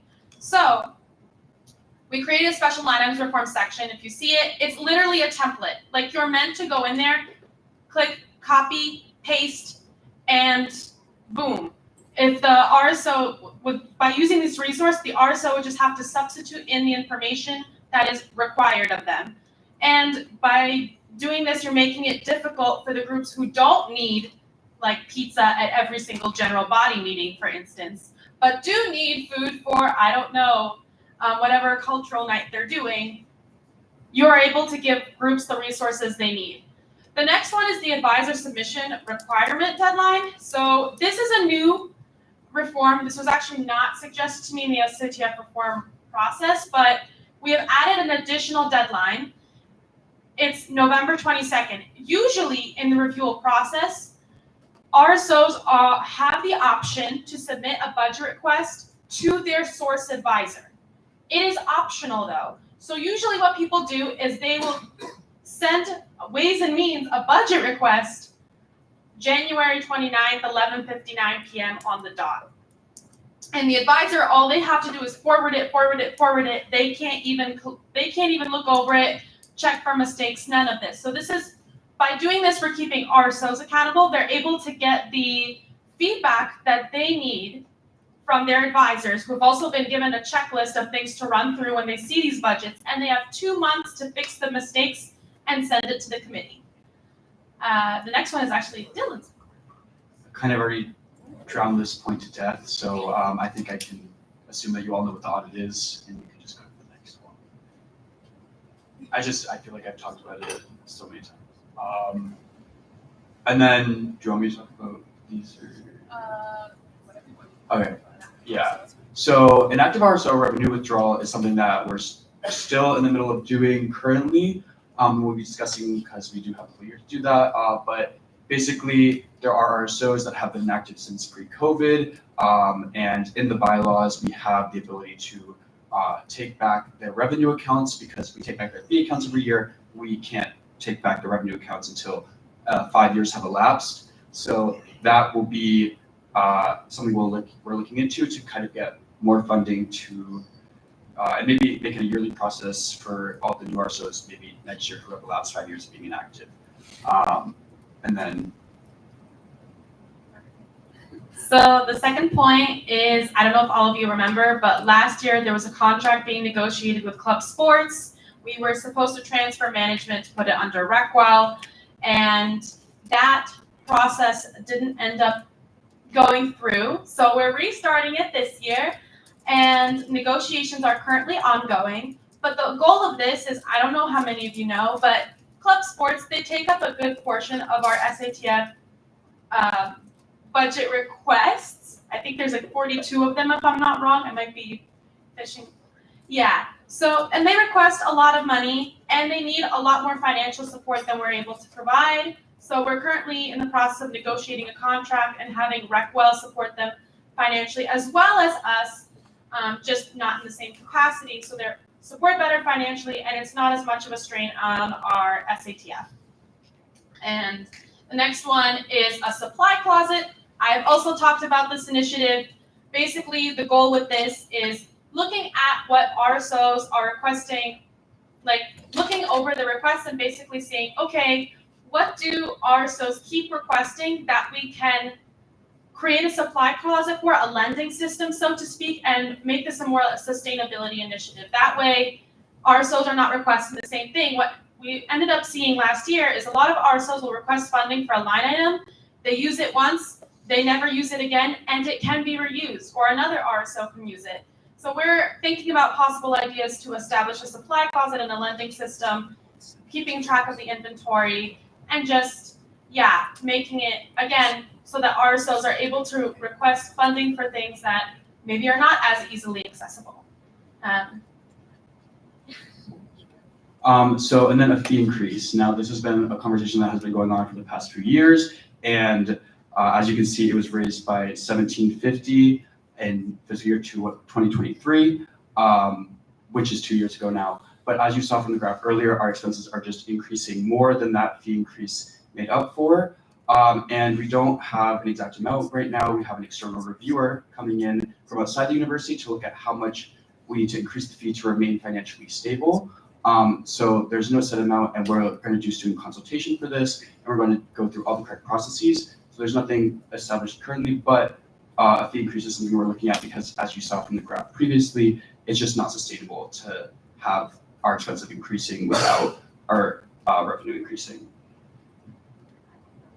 The other thing about a fee increase is, this was a big discussion we had last year, but what we like to say amongst our financial people is like, it's putting a Band-Aid on a bleeding wound. And we want, and as you saw in Margaret's presentation, there's been a big lack of financial oversight happening over the course of many years. So we want to put these initiatives in place, put these fixes in place, and then increase the fee. That way we're preventing this from continuing further. And it's not, again, Band-Aid on a bleeding wound, and then we're doing this after, and it's kind of, maybe we could have lowered tuition increase, lower the cost of increasing tuition, if that makes sense. Margaret is actually going to go into this for a little bit more detail, and yeah. So Maya and I put this together quickly today, but I just wanted to show you the history of the fee. So the fee was at, I believe it was $125, 14, 15, 16. In 17, it went up to $131, stayed the same in 2018, and then in 2019, $100 was added to it. But that $100 doesn't come to you guys, it goes right to the building, because that $100 was for this fancy room we're in. But then it stayed the same. And the other thing I will point out here is, while we increased it $100, you remember from the other slides, this is also the time that we were starting to see some financial trouble. So while we added $100, we didn't add anything else for the activities. So when we do finally come to 2023, where we increase it to where we are now, this really is solving a problem that started 5 years ago. And now we haven't increased it since 23. So we're in the same pattern of fixing a problem that has already started happening 3 years ago. So I believe that part of the discussion with the advisor or the consultant that will come in is to try to figure out how we're dealing with this before the problem happens instead of catching up after the problem happens. And it kind of goes to your point as well, because this is a problem, like, we're only looking at 1 year at a time instead of looking at a long-term sustainable solution. I mean, the list are many sustainable solutions, but this fee wobbling back and forth is not really a good model of stewardship. Go ahead. I didn't get to look that up. I asked Jan about that today. I think it's 10 years. So that means that we will get back to you with an exact number. Andy Mangles was here before. We should have asked him, but not good to put him on the spot. But I do believe from a presentation that I was in with him before that it's to 2029, but it might be longer. So let me find out the answer to the bond, and I'll make sure that with your Ways and Means Secretary has it. Sorry. But and the other thing I'll say about that is I don't know what happens if the $100 just stops, or if you decide you want to keep the fee and reinvest it in something else. I don't know how that all happens, but I'll get some answers to that too. Really good question. Okay. So when we talk about increasing the fee, do you think that there are any sort of valid non-inflation related reasons why we need or if there just been like inconsistency in the way that it's been allocated? I think exactly what you said, which was a point I wanted to make up too. Inflation actually is part of the problem because a lot of the fee goes to events, rentals, things like that. And in the last 3 years, the prices for those things have skyrocketed. You'll know that in your own spending, that everything is so much more expensive. So if we're not increasing the fees, it just means that the money that the clubs have, it doesn't go as far, but they have all, you know, you were speaking about traditions before. A lot of the RSOs have yearly traditions, but if they're spending $30,000 on an event and all of a sudden a year later it costs $40,000 to do it, but their fee didn't increase by that much, this is the roller coaster we're on, or if you want. The SATFB also doesn't just fund RSOs, by the way. I feel like that's a big misconception. We also have 12 agencies that we fund, and the fee needs to be increased as well because they keep renegotiating their contract. And so the expenses for that also keep increasing because of living costs. So that's another point to make. It's not just inflation, it's also, well, I guess increased living costs is also inflation, but that as well. And actually, we started an initiative, Jan and myself and Sid, and we are actually, I believe, beginning next week, we're going to be having direct budget meetings with the agencies to make sure they understand exactly where their funds are coming from and where they're going, and to just do a similar education as we're doing here. Okay. I'll try to get the microphone.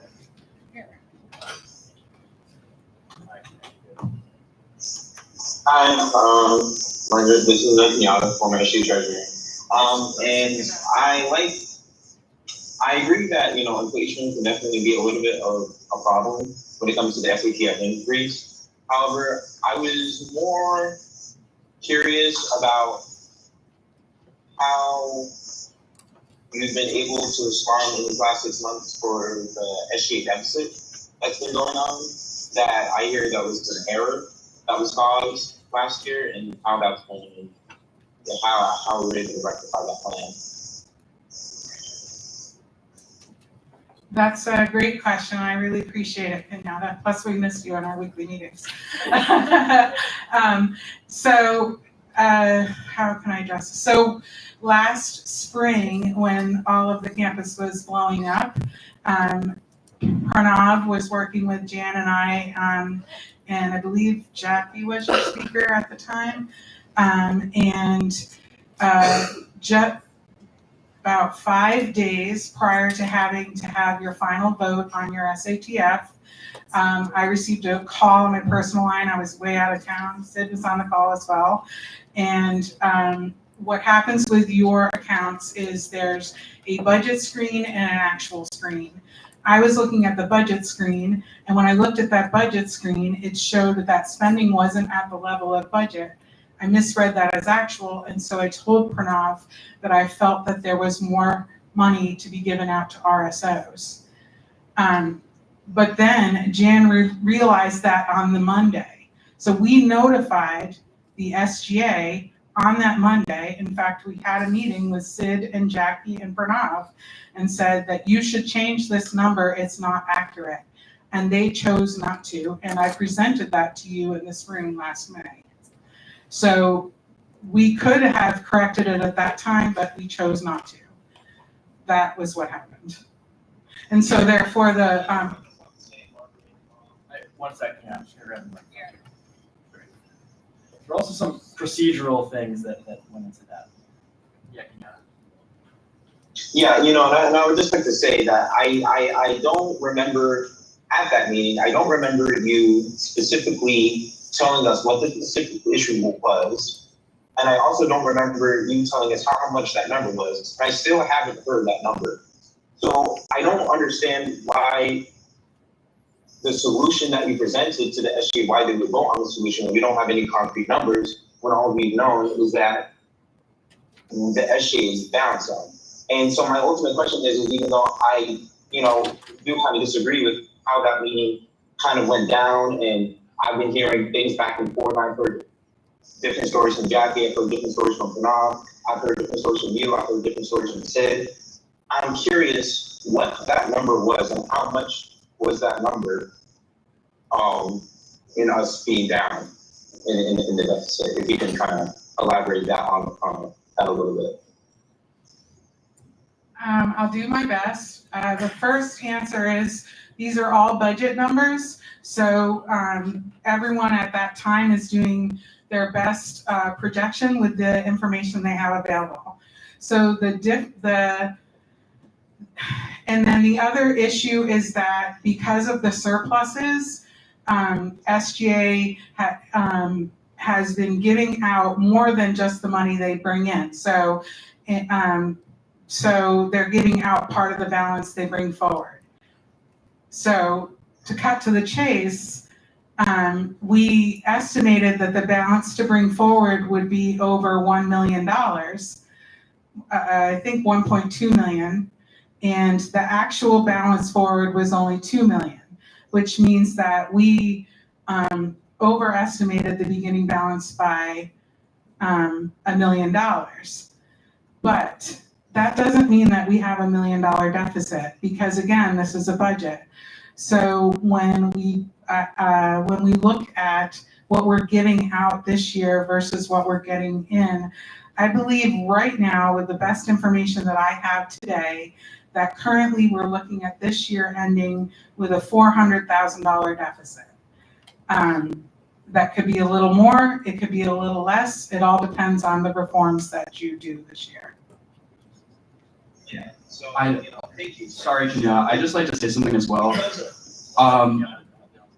I just want to say that unfortunately, the past administration had decisions that were made, and we did end up in the situation we're in, but that's what all these reforms are for. That's what we're making these steps forward to do, to make sure that we get out of this and that this doesn't happen again. So I'd just like to say that we're all working on this, and we would like to take any suggestions of reforms that anyone else has. But yeah, that is a reality we're in, and we're making actionable steps towards fixing it. I think the other thing.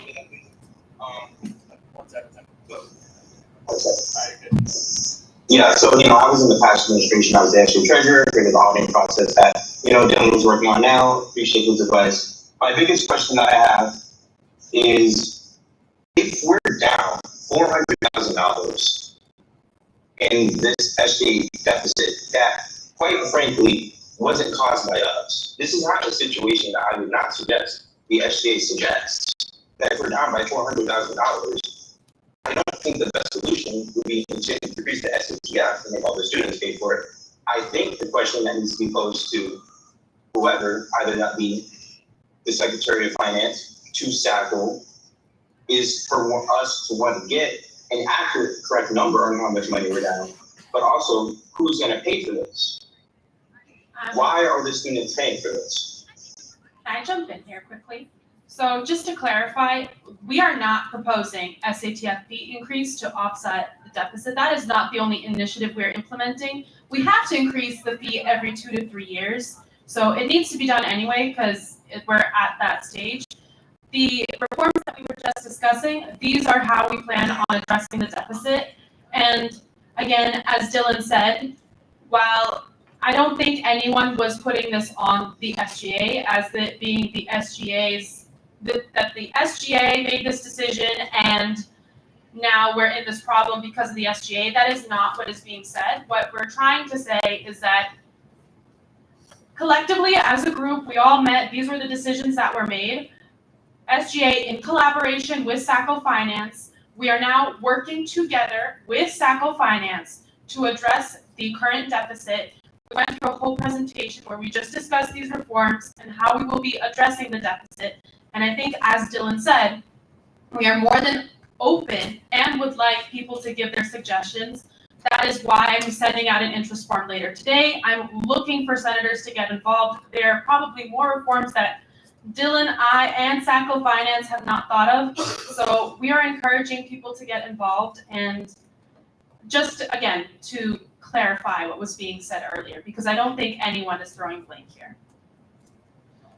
All right, so I just want to state two things real quick. First of all, I'm looking around the room, and I've been seeing it throughout the night. A lot of people just in their phones, in their computers, seeming unengaged. Like, this is important stuff, guys. I get it. You got homework. You got things going on.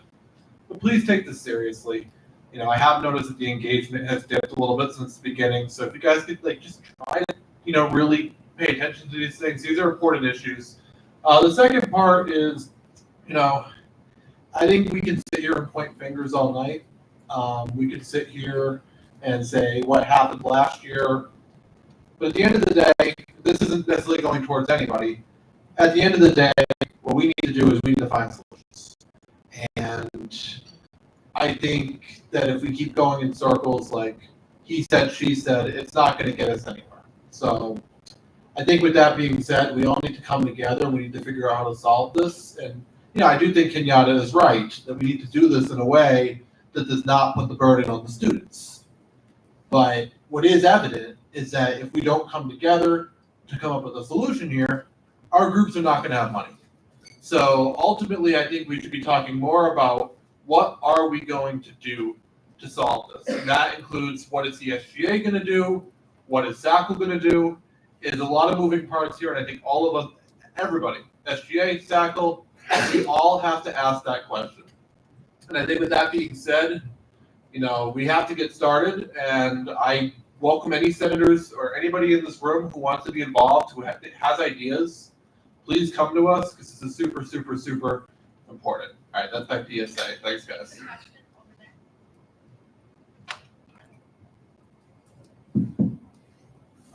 First of all, thank you to everyone that did all the work on this. The graphs have been very helpful for teaching someone that doesn't know anything about this stuff.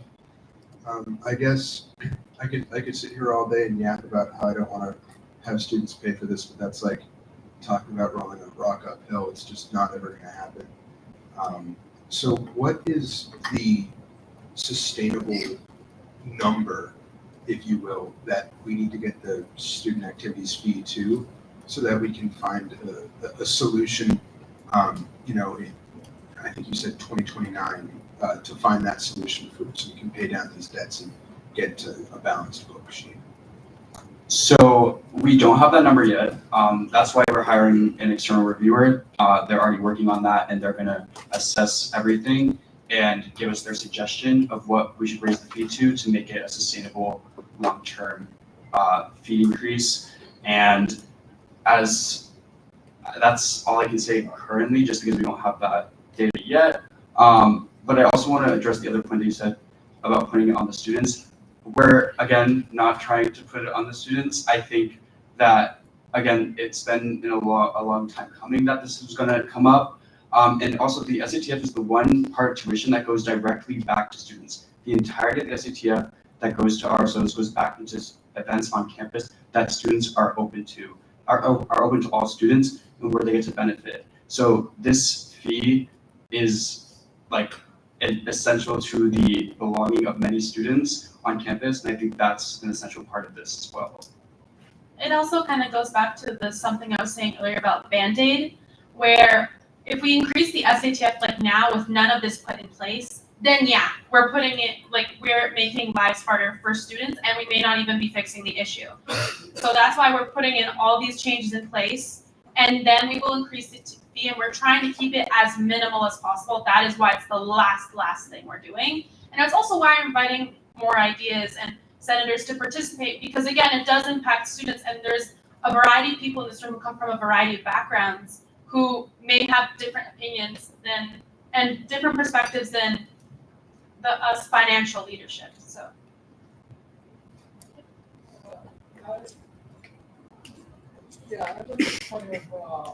just a point of information. I think that what you said really highlights the need of getting senators involved in these working groups that we're working on. SATF reforms, all of the reforms that we want to do. But a lot of the work that we do in SGA doesn't happen in this room, it happens outside of this room. And so like we need people involved in like these SATF working groups to give us like ideas about how we can fix these funding problems. Because as Maya said, like it's recommended that SGA raises the fee every few years, a small degree anyway. So that's part of the discussions for the working group. And again, like we're talking about SGA and TF reforms for just the problems that we've seen over the past 10 years, not like specifically for this deficit, just about the overarching issues we've seen over the past 10 years. I like missed the first part of like one of your reforms on the inventory. Can you like explain how that would work again? Like how can you like hold like RSOs, I guess is my question, to be like accountable and like giving up their materials that maybe they had like excess of? So in my discussions with Rania, I think we came up with a few ideas and we were trying to see if we could look in like the RSO supply closet from last year and see like because there, I don't know, RSO supply closet, we have it right now, but there are stuff in there that they're just simply are not using. Current RSO leadership that have taken over don't know it's there, just not being used. And also using that as a way to collect data and maybe see, could the SGA purchase some of this and fill the supply closet with this stuff? There's also actually some of the agencies I found out about this in my conversations with the agencies. They actually lend out materials to RSOs already, and these are just not resources that people are aware of. So using that. I think another thing was just looking into what is already in storage. How much of that are people using that? If they're not using that, can we use that? And then seeing, could we use some of SGA money to buy some of this stuff? Is that an investment we even want to make? As far as, that's kind of what we're thinking about right now. Those are the two options we're weighing at the moment. Again, if you have another idea, by all means, that's why I sent out the interest form, but yeah. Any other questions? Any other questions?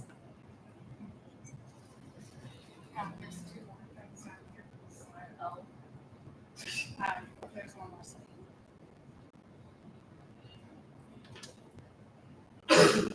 Oh, well, we touched upon these two things. So benchmarking, I don't know how many of you are familiar with what benchmarking is. Basically, this is a project some of my Ways and Means senators and I will be undertaking. My Ways and Means senators will be leading this initiative mostly, and I will be advising. But for those who don't know, especially my newer senators, we would be looking at what other universities are doing, maybe public institutions, institutions of similar size. We would do this with a financial advisor. They currently have not been hired yet, and we really want to get the ball rolling on these reforms. So I think my committee members are going to start doing this process, and then when the financial advisor joins, I think it'd be like a nice, good resource to use when we're analyzing this and trying to figure out how can we change the current system we have to possibly provide, again, financial oversight and ensure more sustainable and responsible spending while also adhering to viewpoint neutrality and equity standards.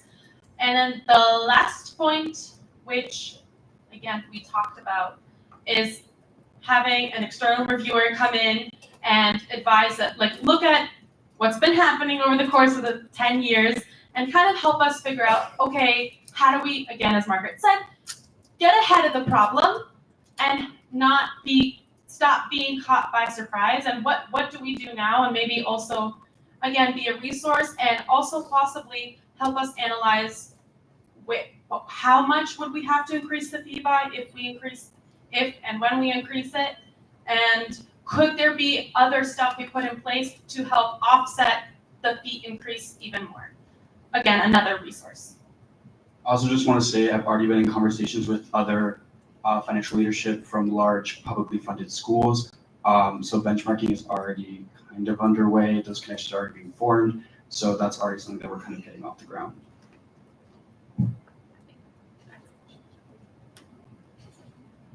That's it. Any questions? No? No questions? All right, thank you guys.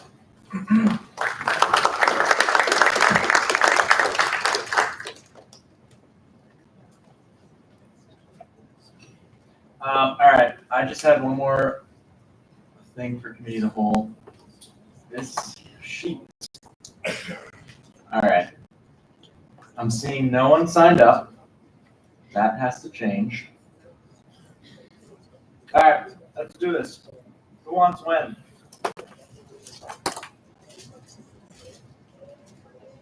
Okay. Oh crap! I know what happened. Yeah. I didn't give you guys editing access. That is totally my bad. All right. Let's Jacob. I see your hand. When would you like? 10 a.m. on 25th. Okay, cool. Who else? Yes. You were there? Okay. We can chat after Senate. Yeah, I'll put you down here. All right.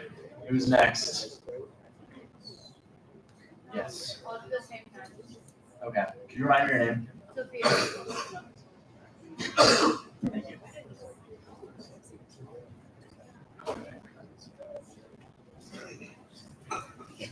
Who's next?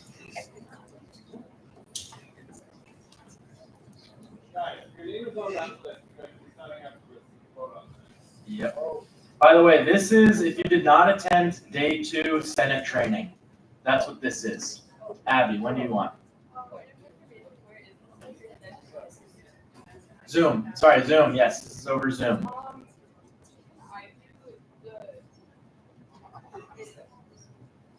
All right. Girls, yeah. Which day? 10? 2 p.m. Abby? No longer than an hour. Probably 45. Yeah, can I use it 10 a.m.? Yeah.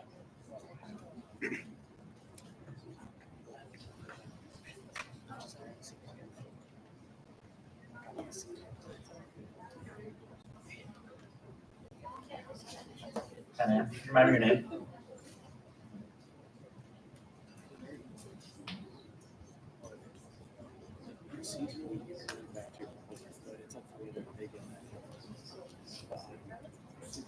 Kendra, Manu, Arya, Bella, Saniha, Trinity.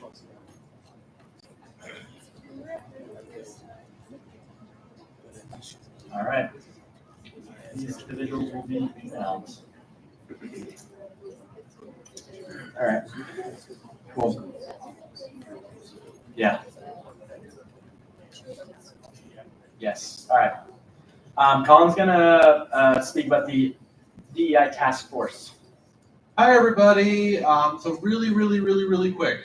So as those of you who are in the group me, which should be all of you, have probably seen my messages about the DEI task force. We still need a couple of people to sign up.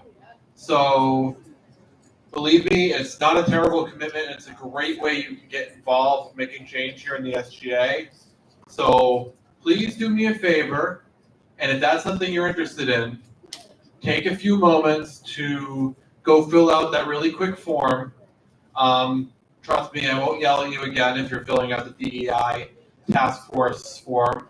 But please do that now because I've already had to extend the due date a couple of times. I really want to kick this off, so I'm hoping that when I go back tonight, we'll have enough people signed up and then we can make our selections and get these meetings started. So please, there's no set meeting time yet. It's going to be determined by the availability of the members. So please, if you're interested, if cabinet chairs, senators, if you're interested, please go fill out that form now, and we will be getting back to you hopefully by the end of the week, assuming we actually have people fill it out. So please take a moment to do that. Thank you. Any questions about it? All right. Oh, yes. Wait, can you just talk about what are some things you're gonna do in the task force? Yeah, so essentially, the DEI task force, which is going to be chaired by myself, as well as Chair Onyeka and Secretary Lombo, who I don't think is here right now. Essentially, what we're going to be doing is we're going to be looking at how we can improve diversity, equity, and inclusion both within the SGA, because we've received a lot of feedback that it hasn't always been the most inclusive environment, and so we want to kind of look at what we can do internally. We also want to look at what we can do for our cultural organizations and how we can support them better. And we want to look at the whole campus climate as a whole. As some of you who are maybe seniors might know, we had a campus climate survey back in 2021. We're due for a new one probably some point in the next year or so. So keep an eye out for that. But essentially what that campus climate survey showed is that students of various marginalized communities feel less comfortable, less safe on our campus, and that is a major problem that we as an SGA need to address. Those of you who have been here for a few years have also probably been made aware that there have been a number of incidents of, racist and insensitive emails and vandalism, and really what this task force is designed to do is to examine how we can create a more welcoming and equitable environment in the SGA, in our SACL community, as well as across the campus. So just very quickly, what we're kind of going to be doing is the early meetings, we're going to be bringing in speakers from various different campus departments, student groups, and then once we kind of do some research, we're going to be recommending policies and some proposals for how we can make it a better place. That might include doing some workshops, that might include some physical policy changes, that might include some different initiatives, and essentially it's going to be made up of not just SGA officers, but there's also going to be representatives of cultural organizations on there. We already have actually a good number of signups from our cultural RSOs, so please, please, please, please, please sign up so that we can get this started. All right, thank you all very much.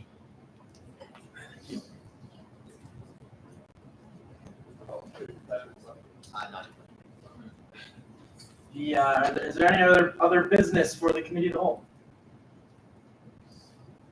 The chair will entertain a motion to adjourn the committee of the whole. Second. All right, a motion to adjourn the committee of the whole has been moved and seconded. All those in favor say aye. Aye. All those opposed say no.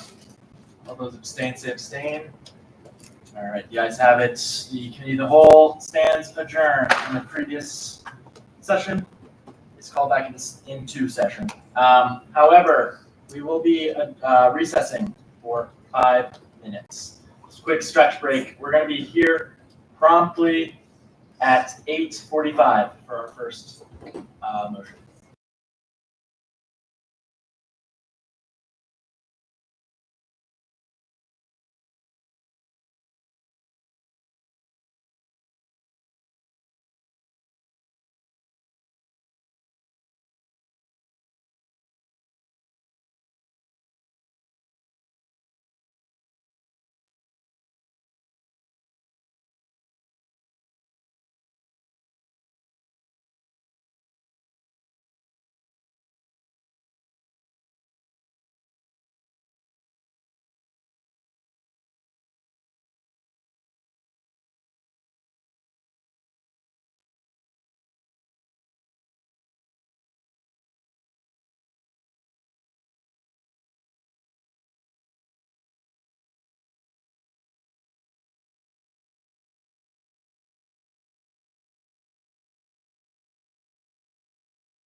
Will be in order.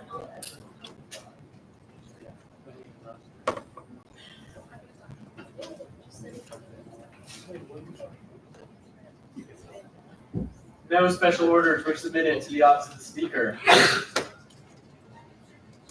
On the unfinished business. So it's the switch. Senator Trump.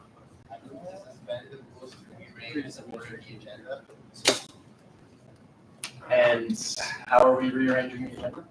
Moving new business main motion S34 Before S30. Before S30. I see. Okay. Second. All right. Do you have any factual description of this motion?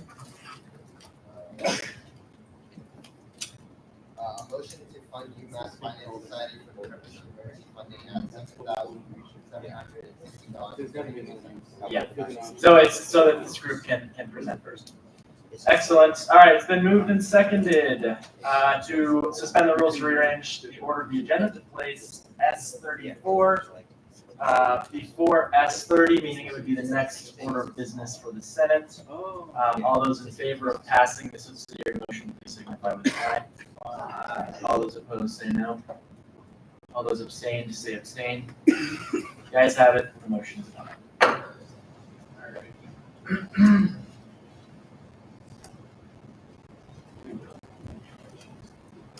The Senate will now consider S34, a motion to fund UMass Finance Society for the purposes of emergency funding at $7,716.33. This motion was reviewed by the Subcommittee on Finance on October 17th and was reported favorably.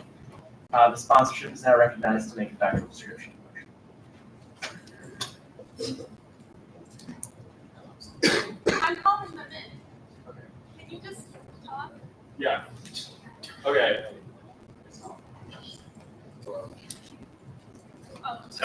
So sorry guys, you're gonna have to hear me talk one more time tonight. So we're just gonna go over a little bit of how the finance subcommittee works, as it's our first finance subcommittee motion, and all of you should be aware of how this process is going to work before it happens. So a little bit, we're gonna touch on VPN, because questions you ask have to follow VPN. We already did the training, but just to go over it a little bit, just really quickly.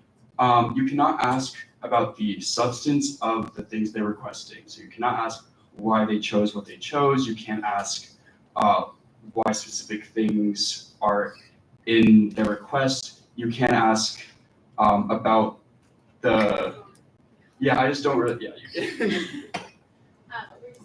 Sorry. like they can't ask about the substance of the things that they're requesting. Yeah, so you can't ask about the substance of the thing they're asking funding for. You cannot determine for an RSO what they can or can't spend money on. You can't tell an RSO what they need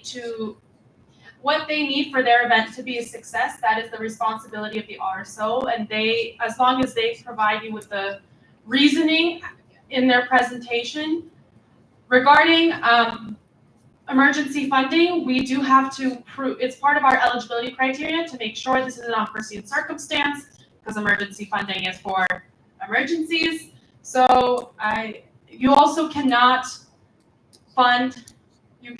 disagree to fund an RSO or ask questions to fund an RSO because you disagree with their mission statement. So if I'm the Unicorn Club and you think unicorns are not real, and that is the only reason you're going to say no to my budget, you can't do that. So those are just some things. And again, if a question is asked during this period, we will make a point of order, okay? So you're just going to be looking for it to be eligible, it has to have a description of why it is essential to their mission statement and beneficial to the campus community, or just under the mission statement, a cost breakdown of what they're requesting for, and In their presentation. in their presentation, that's what I'm saying. But that's not part of eligibility criteria. But you're looking for a description of their mission statement, why they are requesting those items, a cost breakdown, and evidence for that cost breakdown, but that's going to be the presentation. And then the essential thing of an emergency funding request is that it is an unforeseen circumstance. So something that they could not have anticipated while they were making their budget the previous year. Again, we do realize that this is the first emergency funding motion to go up in front of the Senate. So if there are any questions that come up during this time, we are more than happy to answer and help guide the Senate, because we do realize it's a lot of people's first time, as well as my committee's first time. So yeah, I think that's it on viewpoint neutrality. Let's just please be respectful to this RSO. And if we can have a motion to recognize non-voting members of the Senate, that would be fantastic. Motion to recognize non-voting members of the Senate. Second. All right, a motion to recognize multiple non-members of the Senate has been moved and seconded. All those in favor, please signify with an aye. Aye. All those opposed, say no. Abstentions, abstain. All right, motion is adopted. Accordingly, the Finance Society is recognized to make their presentation, which I have on screen. Just tell me when I'll swap the slides.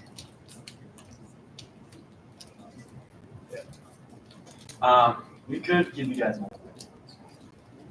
That's all right. Okay. No worries. Appreciate it, though. You want to stand on that end? Yeah, no worries. Is it cool up here? Yeah. All right, well, hello, everybody. Thank you all for giving us the time to present our request tonight. Happy to be here. My name is Aiden McEachern. I'm a junior finance major. I'm the co-president of the UMass Finance Society. We'll just pass the mic real quick for everybody else to introduce themselves. Yeah, everyone, thanks for kind of listening to our presentation tonight. My name is Andres Thomas Cruz. I'm a junior finance major here. As a very young treasurer of UMass Finance Society. Hello, everyone. Thank you again, as they said as well. My name is Guilherme. I'm also a junior finance major. I'm the co-president of the club. Yep, and really appreciate the time. My name is Anthony White, and I am the head of markets for the club. All right, so I'm going to kick things off tonight with the UMass Finance Society budget approval. So if you want to go to the next slide, that'd be great. So just going to dive into the mission statement and really what we do as an RSO on campus. So the Finance Society is UMass's largest undergraduate finance-oriented organization. We typically, on a weekly basis, see 75 plus members attend our meetings. In some cases, it can be above 100. And really what our goal is to help prepare our members for the pursuit of highly competitive internship opportunities and career opportunities within high finance. So just a bit of a background, and we'll dive into this in later slides, but UMass itself is not considered a target school for a lot of the highly sought after internship and career opportunities in finance. Think target school, you think Harvard, Princeton, Yale, University of Michigan, et cetera, et cetera. UMass is very far down the list on those rankings. And really our goal is to help members overcome the frequently seen barriers within the internship interview and search process. So we, very much aim to help prepare our members across three fronts. The first is interview prep, so helping members get an idea of what they'll see in interview rooms, what types of questions should they be prepared for, both technical and behavioral sorts of questions. Next is market discussions. This is a huge component of the process, is being able to read the news, know what's going on, know how to make conclusions from what you're reading, and make second and third level connections. And lastly is alumni events, which is, I guess, one of the core pillars of what we'll be talking about today. We aim to give active members the opportunity to engage with and network with both UMass and non-UMass alumni within the career fields that they are aiming to pursue, so as to get face time, build connections, and ideally yield something from the relationship, whether it happens to be access to an opportunity or just knowledge about the field they're trying to pursue. So you can go to the next slide. Yeah, so I guess really the main thing that we're looking to use this money for tonight is to host a fall 2024 networking trip. And this was a trip that we hosted last year under different leadership, and it was really successful. We were able to bring, I forget how many members it was, 12 members, Aiden McEachern being one of them. And really, so the goal of this trip is to visit multiple different banks and get our members kind of in the environment of being able to talk with actual analysts on the job, analyst associates, and various other members of the organization, learn more about what kind of roles there are at these banks, and be able to form those connections, and keep them going forward. And that's something that's really important within finance, is your network, because recruiting is starting earlier and earlier. So like we all had our jobs for next summer, at the end of last year. So like with this accelerated timeline, like you need to have as many people, or you need to have a really strong network. And this is kind of what a networking trip would provide. It would give our our members of our club opportunities to meet a lot of various people across different banks. And with those connections, that would then help them to, further their career aspirations, understand what they want to do more, and have those connections for when they're actually going for internships, because those connections are really important within the world of finance. And that's ultimately what we think this networking trip could provide. If you don't want to go back up to that, I just want to add one or two more things. So Anthony touched on how competitive the process is. Just to give you a helpful data point, really put some numbers to that. Up here we have Goldman Sachs 2020 recruiting report. So just keep in mind 2020, the process since then has become even more competitive. They had a 3.5% acceptance rate, more competitive at the time than any top 20 or any top university in the US. At this point in time, it's likely much lower. We haven't been able to find updated data since then. And Anthony mentioned, we all being juniors had our junior summer internship placements at the end of this most recent semester. But just again, another helpful data point in terms of when the process started. For us, it was December of our sophomore years last year. So essentially in a month and a half or so for the recruiting sophomores currently. In theory, however, given the fact that the process moves up and up and up every year, applications for summer 2026 internship opportunities have already come out like weeks ago. It's essentially the beginning of October. So that further underscores the importance of this trip being when it is it gives members a chance to get their name out there, make connections, and form them ahead of the process happening. And essentially, it's really in time for the process happening so that they can maybe have another follow-up chat before applications open and essentially get their foot in the door that way. So just in terms of the timeline and the competitiveness of the process, just wanted to add that color.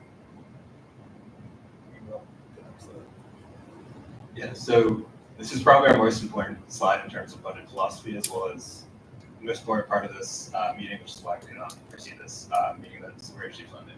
So I guess on the first point, kind of the budget philosophy, using our last year's trip as a case study, we also had a cut in funding, and because of that, we succumbed to two of our kind of key pillars, which are safety as well as efficiency. So obviously, when you're traveling around New York City, you want to be efficient with that. So when we're looking for hotels, we look to see if these hotels could be in the center of Manhattan as opposed to maybe downtown, as there's a lot of different banks around the city, and it's hard to get to each and back if you're not located in the central area.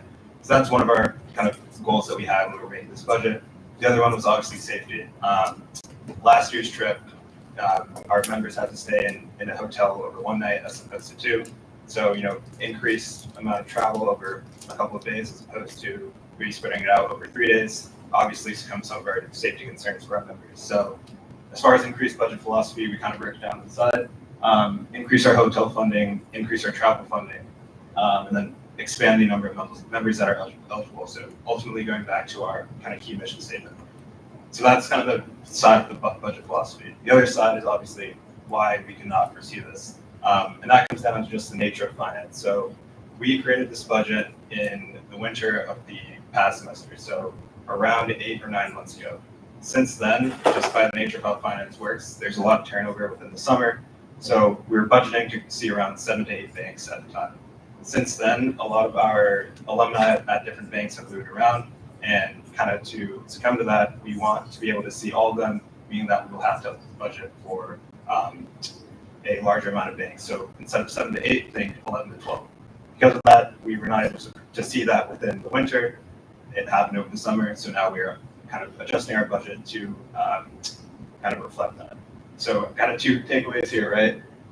We want to increase the amount of funding that we're able to receive because of safety and efficiency concerns. We're not able to see it because of the shift that happens in the summer in terms of headcount for different banks. So that's kind of the most important part of our, I guess, main data points that we have for you today. Go to the next slide, please. I won't spend too much time here. Just a breakdown of what we're going to talk about in the following slides. So our funding request is going to be broken down into 5 different items. So that's gas mileage for our vehicle trips there and back, overnight train station parking, there to the train station and back, and then our parking at the train station. Also the train tickets to and from New York City, our subway tickets within New York City for when we're dislocating ourselves between each bank and back to the hotel, and then lastly the hotel rooms. And then at the end we're going to sum it all up and break it down once again. So we can go to the next slide, please.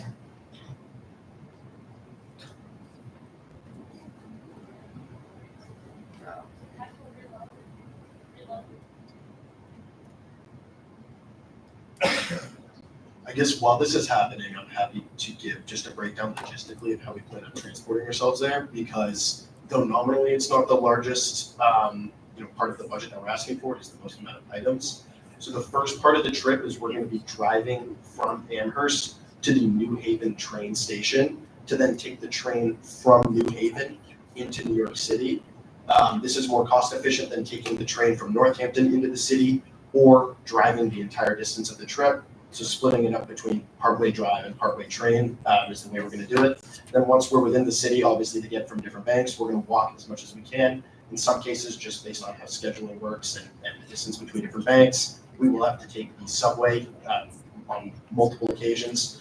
So we're budgeting for subway rides within the city as well. So yeah, first and foremost, gas mileage reimbursement. So we are going to, as I mentioned, be driving 3 cars from Amherst to the New Haven train station, which is, as you can see here, 90 miles away, about an hour and a half. So if you take 181 miles, that's there as well as back. At around 17 miles a gallon, this is using the SGA gas cost estimator. That comes up to 10.82 gallons of gas. Multiply that by $3.80 per gallon, gets you to $41.12 per car. As I mentioned, we will be taking 3 cars in order to obviously drive and have space for all of the members we plan on taking. That gets us to a final cost of $123.39. And here's a screenshot of the gas cost estimator itself.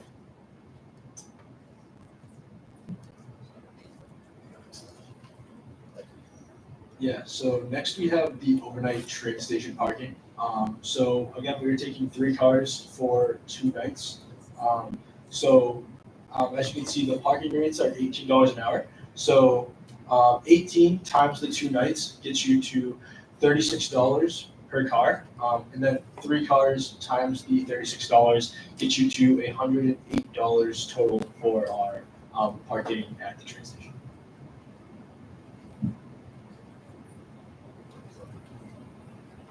Yeah, then as far as train tickets from New Haven into New York, we plan to take a train there and then take a train back. So here's a breakdown of a calculation for that. Using peak pricing, essentially what peak pricing is if you're looking to travel in advance, you lock it in at this peak rate. Right now it's around $49. So assuming that $49 across 14 tickets for obviously 14 members that we plan to take, it brings us to a total of $686 flat.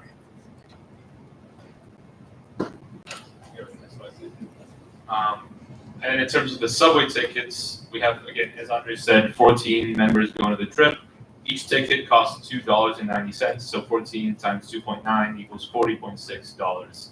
And we're estimating 7 rides, accounting for each bank that we're going to visit and then back to the hotel. That should get us to 40.6 times the 7 rides equals $284.20.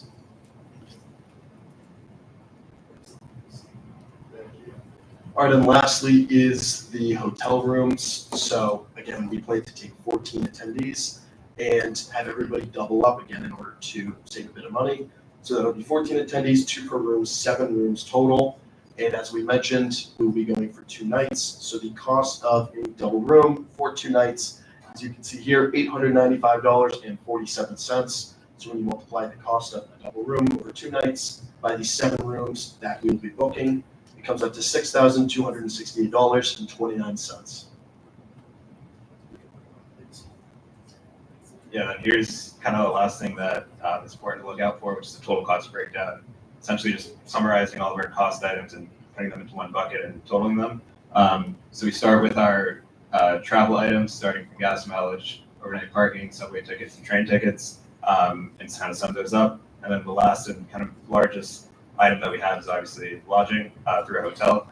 So that comes out to around $6,268, added to all the transportation costs, sums to a total cost of around $7,760.33.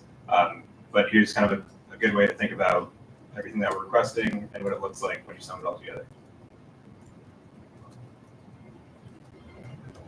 Yeah, so that's kind of the bulk of our presentation. We're happy to answer any questions or clarify anything that may not have been clear. But thank you all for listening. Senator Lakeby. And reminder about the microphones. It's just people on the live stream can't hear without the microphones.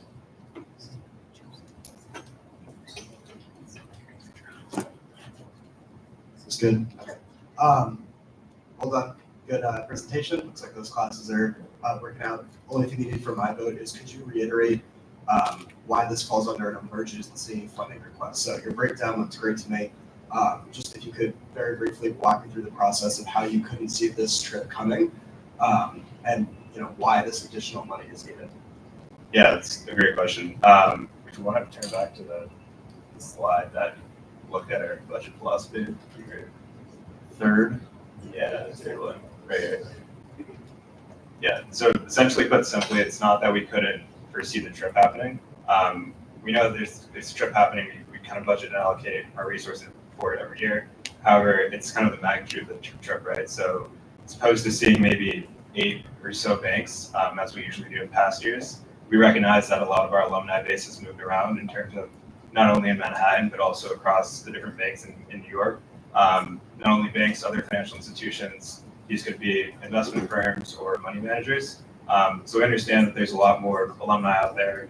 And we usually become aware of that in the summer, as that's when a lot of these contracts are up. So usually how it works is you sign on to, maybe an analyst at a bank in July, you do a 2-year analyst program, and then you go find employment elsewhere. And usually that gets announced in, say, July or August.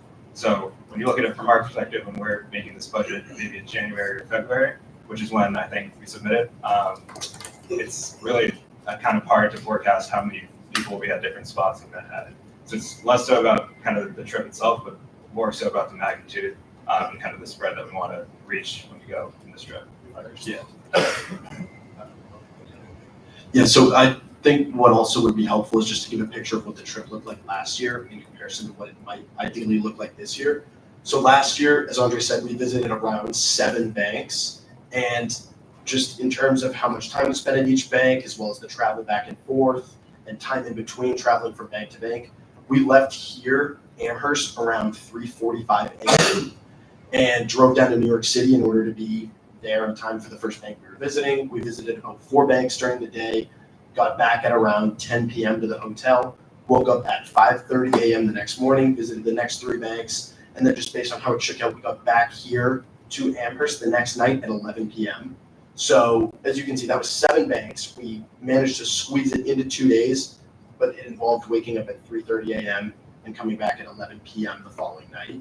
So given that that was 7 banks, and now as Andres mentioned, we easily foresee in the double digits, ideally 11 or 12, just waiting on 1 or 2 more confirmations. It's going to be logistically not feasible to fit the trip into one night and spread it across 2 days, which is why, again, as Andres mentioned, given the fact that people moved around to different banks, there's now a greater volume of banks that we have to see, which requires us to stretch it over 2 nights. We couldn't have predicted where people were going to end up job-wise, neither could they at the time we're making the budget. You want to add? Senator Bloom? Oh, no, you got it. Okay.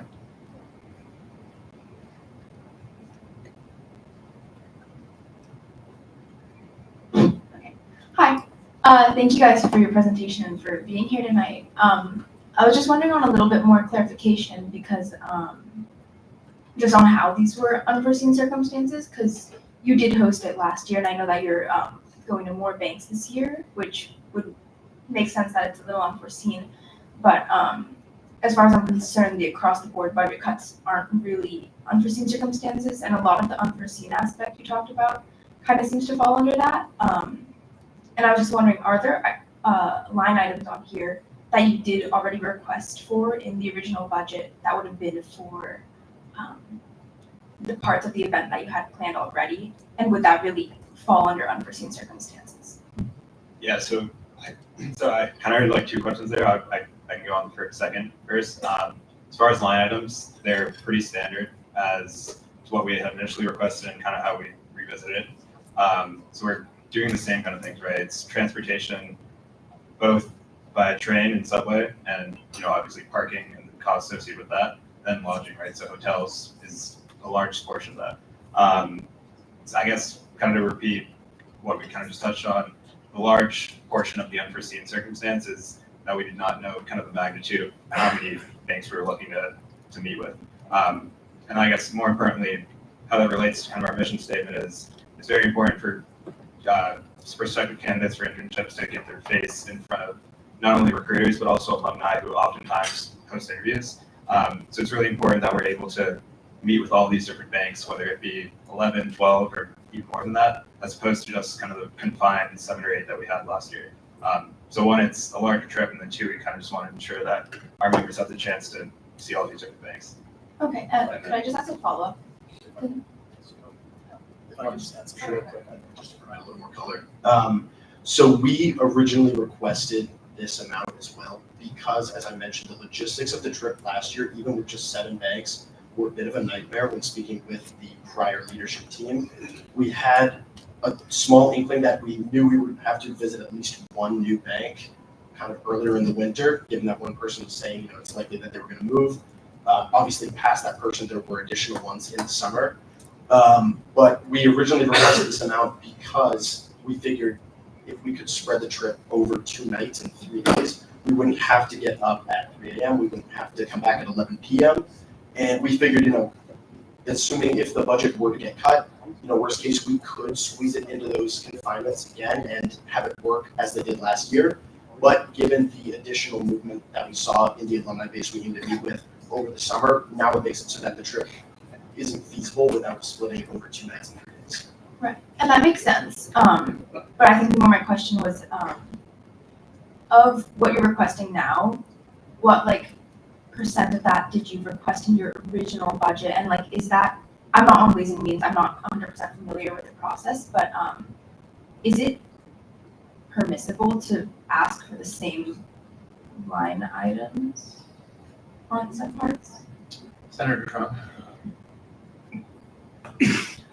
So I was actually going to talk about this a little later on with a point of information, but for the guidelines, it says for the Finance Subcommittee SATF Emergency Funding Guidelines, to be eligible, it says the line item requests cannot be the same from last year.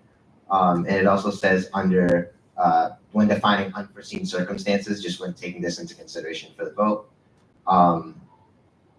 that loss of grants or funding from outside bodies are considered, but to my knowledge, SGA cuts are not factored within that outside of the funding cuts. Thank you. Did you just say that last winter you guys already trying to plan for another bank? I said we knew at least one, but there were many more beyond that ended up popping up. So that factored into the original consideration, but obviously because we're past that as well. When you guys were bringing your budget for this, where you say the fact that you had another bank? That was part of it. So that was part of the consideration. The other consideration was the logistical aspect of last year and having to leave at 3 a.m., come back at 11 p.m., just in terms of safety, in terms of getting enough sleep, in terms of making that work logistically when we're in the city. Things can move around, things can go long, transportation can get delayed, all sorts of things like that. So that was part of the consideration of the original budget. Okay, I'm just struggling to kind of grasp what you guys specifically are saying, the unforeseen circumstances, whether it is the safety and efficiency reasons or if it is for the budget cut. Because it sounds like if you guys planned for another hotel last year and you guys requested the same amount of money, from your emergency fund request that you guys are doing right now is the same of you guys' fall 24 budget request. I'm just struggling to see what exactly you guys didn't anticipate. So is it more so like the budget cut, or is it the safety and efficiency aspects? Didn't anticipate the fact that we would need to split this trip over 2 nights and 3 days in order for it to be feasible. We figured, we could have, assuming when we submitted the original budget, assuming there were some amount of budget cuts, we figured given the information that we had at the time, it would be potentially feasible to try our best and squeeze it into the same framework that they did last year. The unforeseen aspect comes in the sense that this is now required for the trip to take place, is splitting it over 2 nights and 3 days. Just to quickly add to that, if you guys look at our last slide breakdown, our hotel costs are by far the largest cost that we have. So adding another night is obviously a huge impact that we couldn't have foresaw. And we also are adding 2 more members to this trip than we did last year. Reason being is because we had a huge turnover this year. I mean, our first meeting this semester, we had an 88 capacity room booked, and the room was full. Some people had to stand up for the meeting. So we have a lot of people that want to go on this trip, and we're adding another hotel room night, which is obviously our biggest cost. So that's why the jump in funding request is so high. So when you guys submitted your budget for the Ways and Means process, did you anticipate multiple nights, yes or no? Not an additional night from last year. Okay. So you didn't anticipate an extra night when you guys submitted your budget? Okay. Senator Robert.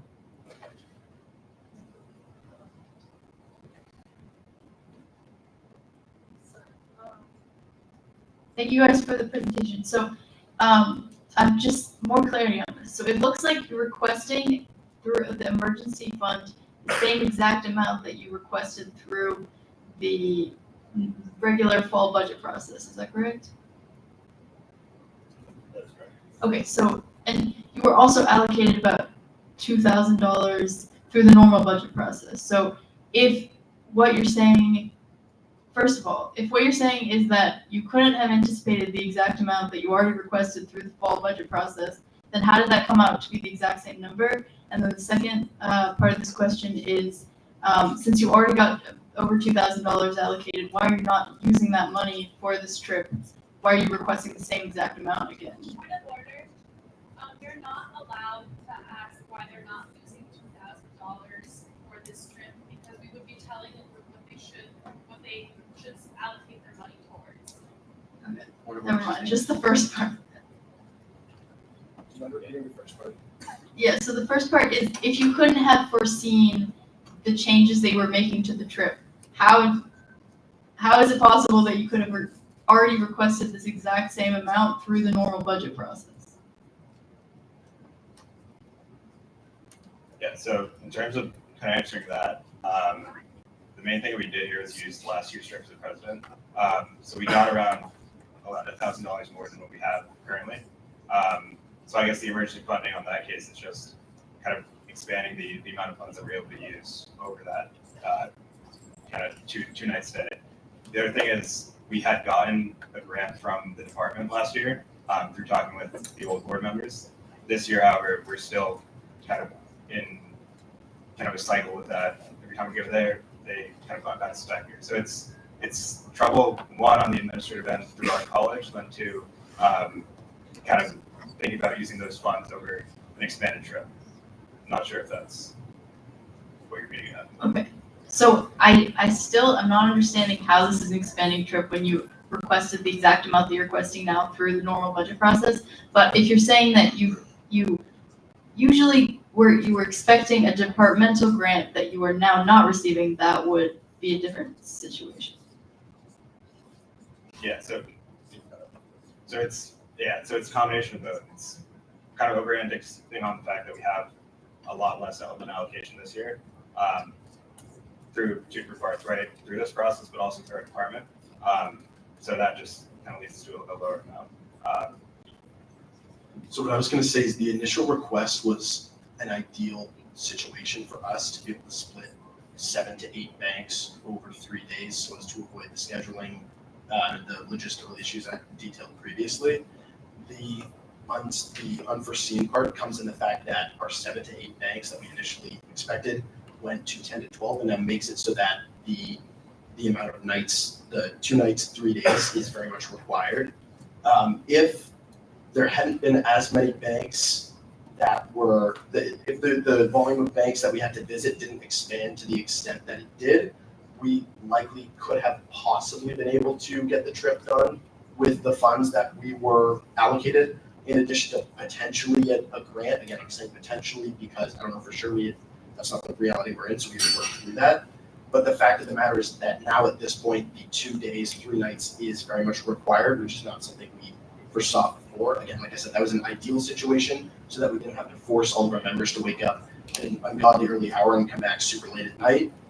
So we could, again, maybe make it a bit more catering to all of the members and their respective lifestyles. But now it makes it so that, again, like I said, with the amount of banks, it kind of has to be this way, if that makes sense. But these are the same line items that you originally requested. It's just for different reasons. It's for reasons that we weren't able to foresee. That it now Same makes it line items, required this way. different reasons. I suppose I'm not fully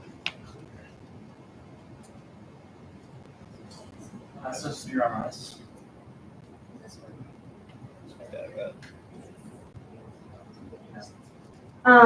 Thanks for being here. You guys have a great presentation. I wanted to go back to VP Leone's point about you guys not anticipating that you were gonna, like, when you submitted your budget, that you were not anticipating multiple nights, but you said that you did anticipate, like, in the winter, a different night. And then I was just wondering if you did anticipate that night in the winter, then your budget would have gone up. I'm not sure if it makes complete sense, but the number that your budget is wouldn't have been the exact same from last year if you're anticipating that extra night. So I'm just wondering, were you anticipating that extra night, or however many, like, the things were, We were hoping for those amount of nights. We understood that obviously, again, that would be an ideal scenario. Didn't work out in terms of funding originally, but now it makes it so that we have to have 2 nights, which again, we didn't foresee originally that we have to do that way. If that makes sense.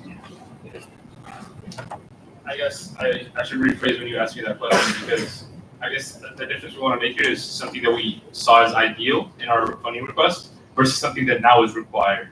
So in a way, you could say, yes, we anticipated that we could, in an ideal world, spend 2 nights in New York City.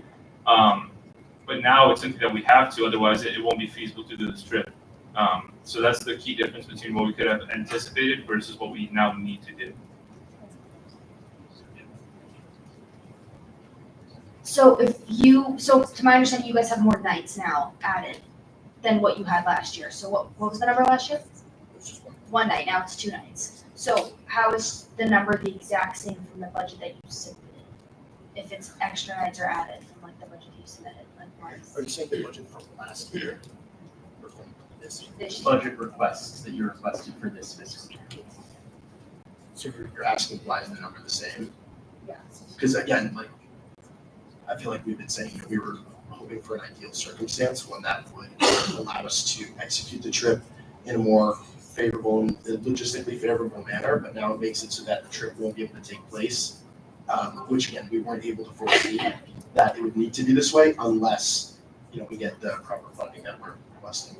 I don't know if that answers your question. Senator Valesky. The point of clarification, you arrived at the $7,716 last January. This past January. This past January, yeah. Okay. And then a question I have is this year's budget request different from last year's budget request? Yes. Okay. Last year's meeting, fiscal year, whatever. Last year, meaning your approved fall 2023 budget was $3,300 roughly. Yep. What's your request different than the $7,700 you're requesting that you requested this year? Should just clarify, are you talking about the differences between fiscal year 24 and fiscal year 25? Oh, no. From your previous trip when you guys had 12 individuals, was your request? I'm not sure off the top of my head. Okay. I see. Leadership. I see. Follow up if that's needed. And as I mentioned, for the point of clarifications, I believe this is one that senators were asking. They were trying to figure out if you came to the $7,716 in January of this year. I think we came to a similar amount using the same exact line. Okay. items, meaning the same exact breakdown, so transportation and. Absolutely. So I'm just gonna add one more thing. We, again, were planning originally for an ideal scenario. When we saw the budget we were provided, we didn't take any immediate action at the moment, if that makes sense, until during the summer, we found out that there were more banks we had to visit, which is now why we're going through the process of requesting the funding, because now it is very much required. Previous to the rearrangement of alumni and banks, we may or may not have gone through this process, and likely would not have, because we would have tried to fit into the same framework as previously. So that's where the unforeseen circumstance came up. Yeah, and something that I just want to reiterate, just because I don't know if we've made it clear, is that like this is emergency funding because we, because when we got our budget back, we thought it was going to be okay with just the one night. Yes, we requested 2 nights in an ideal scenario.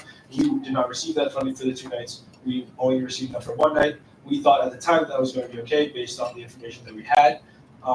But based on the turnover, it's also very important for us to keep these connections that we made during our last trip. Finance is all a game of kind of connections, and if we don't go to these banks that we've gone to previously, or visit these people that we've gone to previously, that would be a bad look on us and might not give us the opportunity to do so in the future. So, like I was saying, budget, we ideal 2 nights, got cut to 1 night. We thought that was okay based on the circumstances that we knew at the time. People get turned over. We now have to visit more banks. That 1 night is no longer okay. So that's kind of the emergency. Point of clarification. I just wanted to reiterate that under the eligibility guidelines, that in order to be eligible, the line item cannot have been requested in a previous year, and that loss of grants such as across-the-board cuts from SGA are not considered eligible in that. I'd also like to touch up on some previous statements regarding it being stated that I believe it was stated that the amount of nights has changed, but the line items that are being requested in the emergency funding request are the same line items that are being requested in amount and quantity from the S1 budget from the physical of last year. And that was it. Is that point of clarification? Vice President.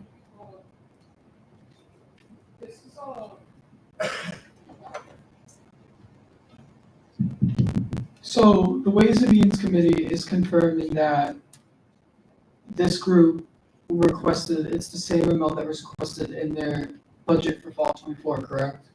Point of personal privilege. Sure. Sorry. Point of personal privilege. I actually have a question from that. Can you go back to hotels just so I can see it? We're in the presentation. It's the last of the individual. Wait, I need to. I'm blind. Quantity 7, 895.47. That is the exact same quantity and unit cost. Total cost is amounting to be exactly the same. Can you move to train tickets, please? Point of personal privilege, can someone get mine? Oh, I'm sorry. Train tickets. Do you want me to repeat that for that? Yes, please. Okay. All right, I'm looking at the cost of hotels. So again, point of personal privilege. Can you scroll and look at hotels, please? Yeah, so the quantity for hotels is 7. The unit cost is 895.47.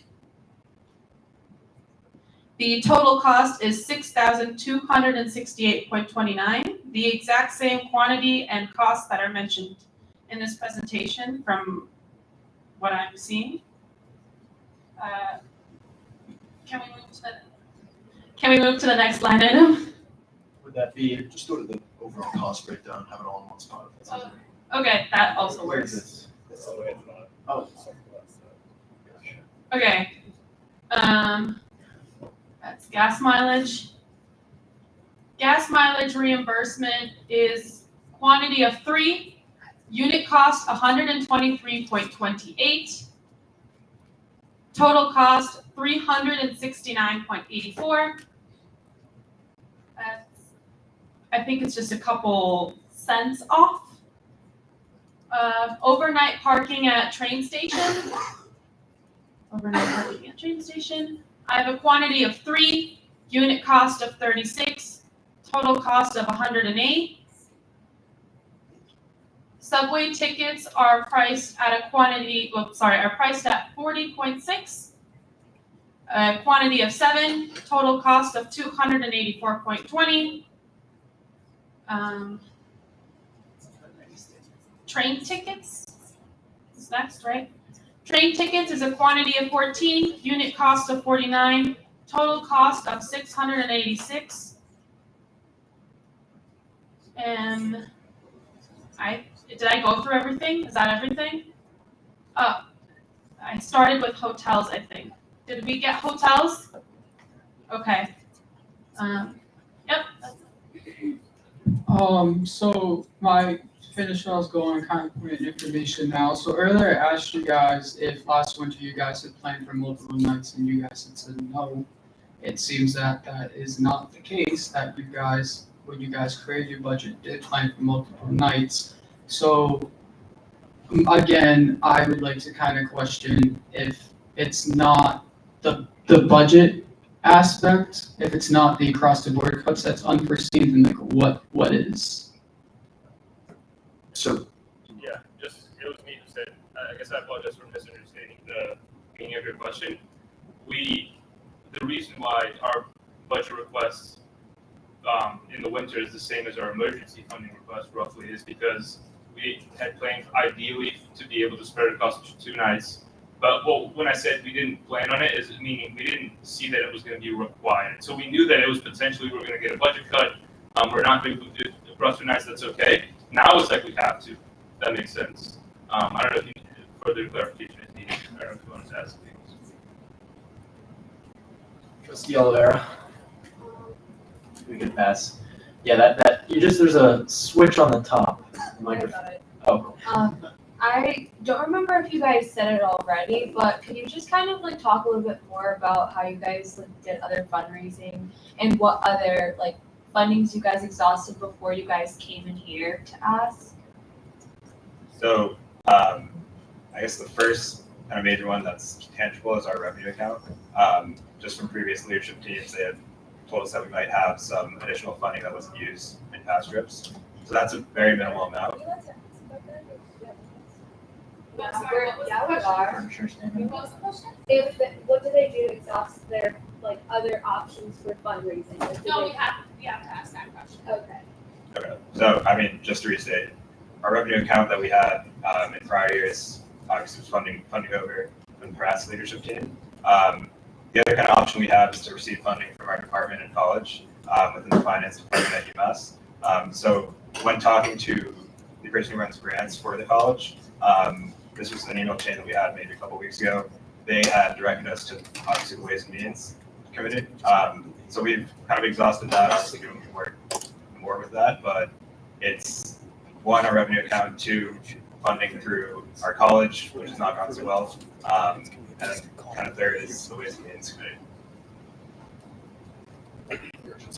Right.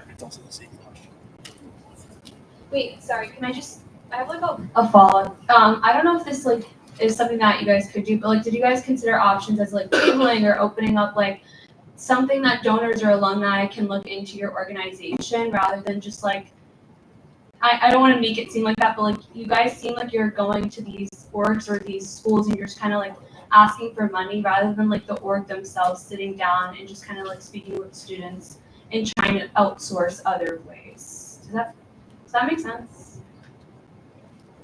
I don't fully understand the second part. I'm happy to address the first part. So are you referring to, I'll clarify, are you referring to like raising money from the banks that we're visiting?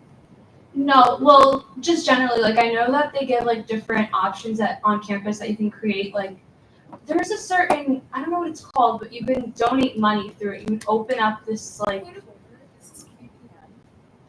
I'll defer to Chair Shannon. If the question is about other sources of funding and the process in which they went about seeking out other sources of funding, such as emergency funding, then it's fine. as long as it's not about, the amount. Or Right. like, then, if it's, keep it about the process, then it's for you, viewpoint neutral, yes. It's not even like, oh, I'm like, hello, okay, yeah. So just kind of like basic things, like I know you guys are asking for like $7,000, which like tabling in the student union for cookies is not gonna, but seeing the effort, if you guys do put that in, I know it does show more into the work, like we're outsourcing other ways, like to get money, and just these ways aren't working. So now we're coming in here. So like, that's kind of what I was saying, like, did you guys outsource in ways like that?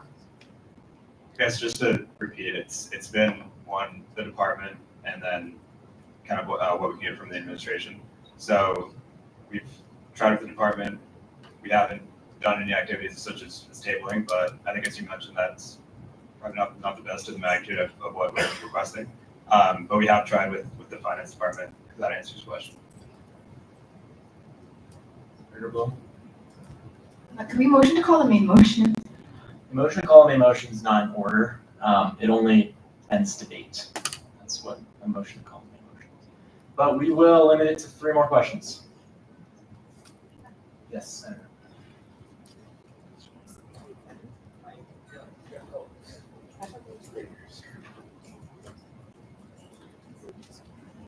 All right. So considering that, like, of course, we're evaluating the safety of members in any club and always just making sure that, like, everyone is safe. Were there any, like, specific safety concerns last year that made it so, like, there's a particular difference? Like, was there anything like a health concern or, like, insect infestation that would have made it, like, so you really needed a hotel in a particular location, or even just, like, the idea that, like, you're driving on very little sleep and that's a danger? Is there anything, like, a particular safety concern you could speak to? I think you make a good point in the second part you just said, driving on very little sleep, not only very early in the morning, but after 2 very long days of meeting with banks and all sorts of people, and always kind of having your guard up and trying to present yourself as best as possible. It's a very taxing time. So I think you make a good point there. The second part of it is extended subway travel. So we were at a hotel previously that was much further away from an ideal place within the city. And as a result, we had to travel on the subway more. So part of changing the hotel is reducing the amount of subway trips we have to take. And I mean, in terms of New York subways, like it's not entirely impossible that there's potential safety concerns within that sort of an environment if you're there for an extended period of time. So limiting the amount of time that we have to have members, potentially in those sorts of situations, I think is part of the concern or part of the consideration. Was that, like, specifically factored in when you were choosing, like, hotel location, like, just prioritizing the safety of your members and not, like, anything else? Like, would you say that the hotel that you picked specifically was, like, the safest option by far, and that justifies the expenses incurred? We didn't evaluate, in terms of, like, the general area we were looking at, we didn't evaluate which one is safer than another. Necessarily, was more so location concern. Based on subway transportation, which you spoke to as, like, not necessarily being the safest, was that considered? Yeah, to ask, it's like the safest, because are we supposed to assume that they chose the safest option? I would say, well, I'm not as experienced as, like, Maya or someone else, but I would argue that because safety is a part of the mission statement, it would. Can you repeat the question? Would you say that, like, the safety based on, like, the location of the hotel and, as you said, like, maybe traveling on the subway isn't the safest option? Was that considered when you were choosing, like, the location of the hotel? Again, as I said earlier, and I was going to give a point of information, if you keep it about the process and the things they were possibly considering when making their decisions, I think it's fine, as long as it's not about, as long as you're not using outside information to inform your questions, if that makes sense. Like, as long as you're not, for instance, mentioning their $2,000 in revenue, for instance, as outside information and telling them what to use their revenue, then it's fine, if that makes sense. Am I accurately answering your question? Dylan wants to say something.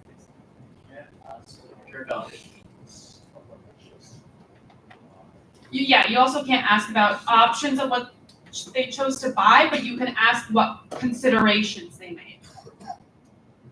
Does that answer your question or answer the VPN question? I don't know, Dylan, do you want to add? No, I just say I think that question does run a little bit on the edge because you can't ask if there were certain measures that they did and they didn't consider. You'd have to assume that they chose the most safe option for their trip. So I apologize for this overstep. Point of order sustained. Will withdraw.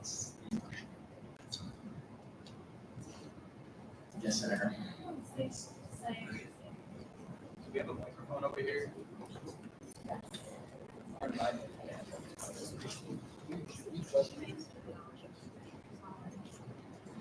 Just a point of clarification, you guys said that last year you visited 7 banks, or how many? That was, I believe, yes. 7, and then this year it's increased to 10 to 12. 11 to 12. 11 to 12. That's just a point of clarification, but has there been like in any way an attempt to get into communication with these alumni and explain these unforeseen circumstances to them? Do you think that they would be understanding to the fact that there's just been all these things that have come up that you may not be able to, that may not be feasible? Has there been a initiation of communication? So I guess before I answer your question, just to clarify, you're asking if we could have just, instead of expanding to 11 or 12 banks, keeping it to 7 banks and explaining to like 4 or 5 and saying like, oh, we couldn't make it to you guys because we don't have the funding. Is that kind of the question? Yeah, right. I think ideally we wouldn't want to do that because one, it would sort of send them the message that we prefer other people than you guys, and that would still be bad for our image as a club. I think that would be my main part of my answer. I don't know if you want And you did say that some of these move, like the moves from to other different banks, because you said the analyst program is around 2 years, and then they move to other banks. You didn't go in the exact timeline, so could you? They don't go into other banks. 2 years is the typical analyst program. In some cases, will not be only analysts. This one is for 2 years. The ones that did move, in some cases, were analysts. In other cases, were a couple of years. It's just sort of a proxy for what it takes in place. Thank you. Take one last question. Chair Tran.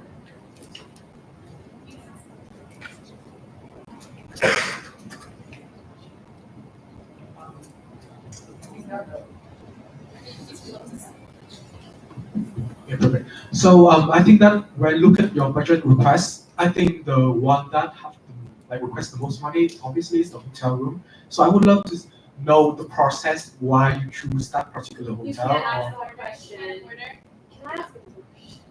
Wait, you can rephrase. Chair Stamen is recognized for a point of order. So you can't have your questions be because there's a line item that's more expensive than the rest. But you can ask about about the process, about choosing the line items. Like, why do you need gas for the success of your event? Why do you need a subway? What went into your considerations in choosing the hotel? You can ask something like that, but it cannot be about the amount.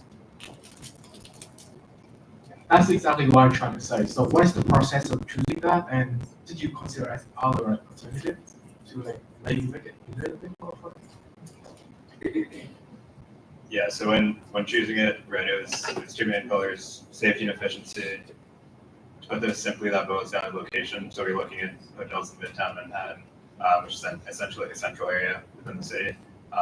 So being in a central area in the city, you can get to places quicker, more efficiently. 1, reducing transportation costs, but 2, reducing the time that our members on public transportation, which may not always be the safest. So I guess to put briefly, that's kind of the framework that we used. I have another point of order. Just for future reference, I'm just going to scream since I don't have a mic. We can't be asking. Affordability is also kind of a little bit walking the line of viewpoint neutrality. So just like considerations, just keep it to considerations, but just, yeah, that's it. Thank you. That is the last question. All right.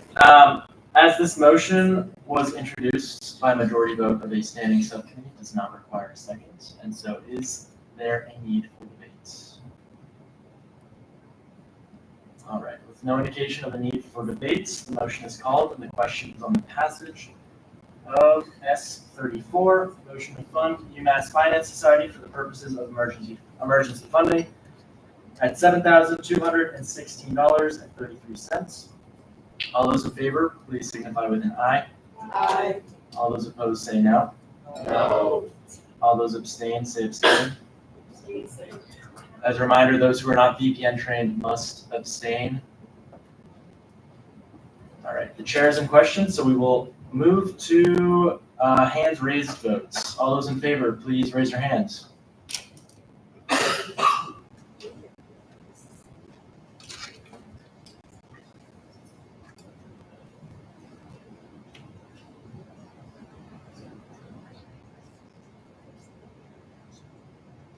Hands high, please.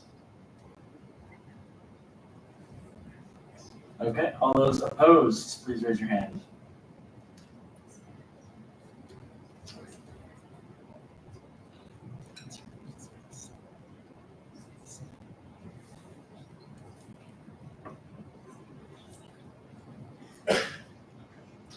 The noes have it, and the motion fails to pass.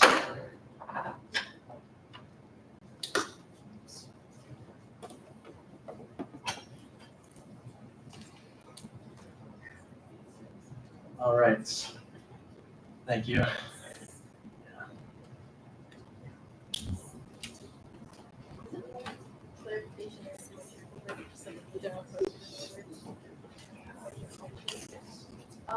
What was the process of the finance? I would defer to Chair Stamen or Chair Sharma. What was the process of the finance subcommittee? That was the question. Is this like in specifics to their request or just in general, what is the process? Yeah, like when their request came to or any emergency So I think it sounds like you're asking two different things. So let me know if I cover everything. When we get a submission for emergency funding, there's a few things that happen. One, the first being that, and Akansha, please feel free to correct me on anything I am saying, but they do have to fill out a form. They have an advisory meeting with myself, and usually with Chair Sharma, but because it was Chair Sharma's first time, I came to assist her. We went over this group's presentation. Given that it is an advisory meeting, we did inform them that there were things in the presentation that needed fixing. And they left the meeting, they emailed us, I think about a few weeks later, days later, telling us that they made the fixes and they still want to come and present to finance subcommittee. And Akansha and I were like, okay, we can't really say no. So they came in front of our finance subcommittee. They had their presentation prepared. They presented in front of our committee members and they asked them questions. They stepped out of the room. We had a whole moment before deliberation started in remembering, just talking about viewpoint neutrality, VPN questions, because there were some questions that were being asked that are not VPN. So we tried again, called them back again, had another round of questions, deliberations happened, we voted, and that was kind of our process. And because it was more than $5,000, more than $1,000, it moved to Senate. Did I answer your question?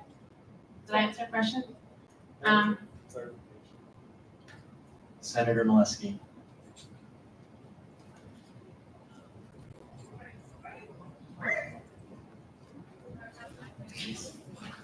What I believe you're asking is, there was a misunderstanding in the deliberations previous to reaching Senate. Does that make sense?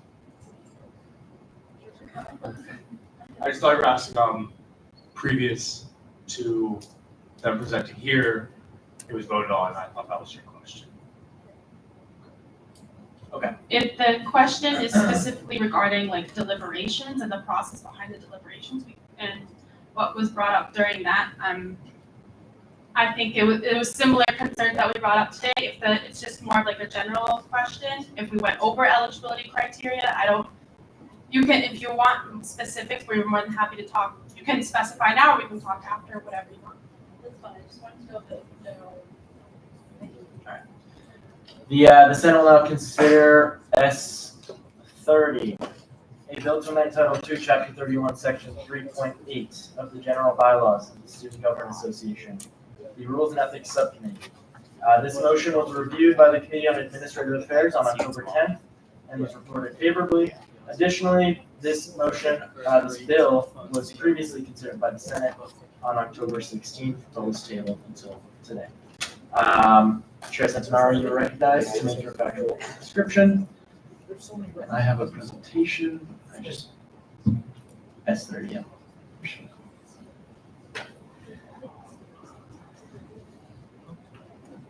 Hi guys, thank you so much for your patience for this. This was tabled last week because unfortunately I wasn't able to make it to Senate and I wanted to be here to be able to present this amendment. So Rules and Ethics, that is a subcommittee here in our SGA, and last year I was the chair of Rules and Ethics. Just to give you guys some context, I was the chair and I worked with Michael a lot heavily on this amendment. If you want to go to the next slide. Just to kind of give you guys some context as to why I worked on this. So in case you're not aware or you didn't attend Senate training, what is the Rules and Ethics Subcommittee? So it is a standing subcommittee under Administrative Affairs. So I'm currently the chair of Administrative Affairs, which means I currently oversee Rules and Ethics as a subcommittee. It's ultimately SGA's investigative body. So it has the authority to kind of work in overseeing, management in SGA in terms of officers and leadership under Title I, Chapter 4, which is our SGA Code of Conduct. Besides that, reviewing bias and violations of the Constitution and general bylaws, and reviewing petitions of expulsion and impeachment of SGA officers. I don't want to scare you guys, I just want you to be aware what we're looking at today. So just so you're aware that this amendment is not me or Michael, as the people that worked on this, establishing this investigative body onto the Senate. This already exists and is seen all over our bylaws. There's 29 references to the word rules and ethics in our bylaws. These are all, I got them up there for you guys to see that this already exists. And these are already different scenarios that rules and ethics is playing a role in investigation. Whether it's articles of impeachment for legislative officers, public records request failures, you can send that to Rules and Ethics if you fail to adhere to a public request, things like that. So these are already situations where Rules and Ethics is actively working in the SGA. All I'm amending tonight is making sure it's explicitly stated under the bylaws of Rules and Ethics. So what you'll see here is currently in the bylaws, A and B subsections are all you see in the Rules and Ethics bylaws. So if you go to Title II, Chapter 31 of AA, the Admin Affairs bylaws, if you go under to the subsection that says Rules and Ethics, literally A and B are all you're seeing. If you guys take a second to read that, it says nothing about its entire role of being the investigative body of the SGA. Again, that's not a power I'm establishing here tonight. It's something seen all over the bylaws that me and Michael wanted to make sure are explicitly stated under the bylaws. Does that make sense to everyone? I'm not creating an investigative body. It already exists. We're just outlining the procedure. So again, these are three main reasons why we're doing that. We want to ensure clarity. Again, I trust all of you. You're all amazing officers. But if there ever were a situation where we had to open and adhere to an investigation request, we need clarity in the procedure for that. We can't just let the subcommittee kind of do whatever they want. There has to be a clear procedure to follow. Again, this also ensures the integrity of their consideration and their investigation and making sure that they're also grounded by rules the same way you guys are in the SGA Code of Conduct. Does that make sense? Okay. In addition to that, that's all I really wanted to touch on before we look at the actual amendment. I'm in the process of appointing members to this subcommittee, so if you are interested, again, it's a low stakes position until something does come up, so I want you to be aware of that. But if you are interested, it's just a Google form where you can just type your name down and indicate your interest, and I'll keep that into consideration once I'm appointing members. And again, this is open to all senators, not just AA. AA does get priority, but yeah. If I could just add something. Yes. It's just a great way to expand your bubble in SGA. And so if you're on a committee that doesn't really focus on process, but you want to get a little bit of process experience, it's a great way to be a well-rounded officer of the SGA. You'll learn a lot about our bylaws, about our internal processes, and so I would strongly recommend those who are interested to take advantage of this opportunity. So. Yes. And then obviously that's all I have for in terms of factual presentation. I yield the floor for questions, but I also want to show you guys the actual wording that we're putting in here. And again, for context, as the chair of Rules and Ethics last semester, and Michael being the chair of AA, we worked on this extensively, reviewed by SLSO and everything. Whereas statement, and then again, you're seeing the A and B under Rules and Ethics. And then this is what we are looking to add. So we're basically outlining a process. Attorney General Dormenga. Was this approved by SLSO? Yes, twice. Fantastic question. Once last year, once this year. Yeah. Or multiple times. I don't know if there's any. Yeah, if you guys also want to give this a triple check, anything we put into the bylaws, I want to ensure grammatically it's also up to standard. So periods, commas, capitalization, please let me know. We can amend that right now. This brings me back to my AA days. So yeah, ultimately, I'm not going to read the whole thing out loud to you guys, but it's outlining the process that the subcommittee will take. It's not establishing additional powers to the subcommittee. That's already all over the bylaws. We're just putting it in a central location. Yeah, because the concern really was, okay, something does happen. What do we look at? What are we gonna what is Rules and Ethics gonna do specifically to address these concerns? And so that's precisely what this is doing. It's adding a fairly, while it looks complicated, it's pretty straightforward. It's pretty typical of other SGA procedures. It's broad enough, but it's also structured enough so that the subcommittee chair still has discretion within guidelines and consideration and how they want to do that, but they have a timeline and they have an understanding. And again, you can find Rules and Ethics, just Command F it, it's all over the bylaws. Yeah. We're not making it up. And to my understanding of research I've done in the past about past SGA affairs, this is pretty close to the process that was followed a few years ago when Rules and Ethics was convened. So, Senator Trump. Just a quick question. What is SLSO? I'm not familiar. Great question. So SLSO is Student Legal Services Office. You guys were introduced to Attorney Ben Farrell at Senate training, and he also presented the Wellman document presentation at Senate. Neutrality training. Yes, so they are our legal advisors. Anything that I myself as chair am interested in amending or anything that comes to AA, I am tasked with bringing it to SLSO to get their legal opinion to make sure that, bylaw-wise it's good to go, but also legal-wise. Does that make sense? SLSO is an agency that we fund, and so we have to pay for, there are 2 staff attorneys and a few other legal assistants and personnel. Yeah. Great questions. Any other questions?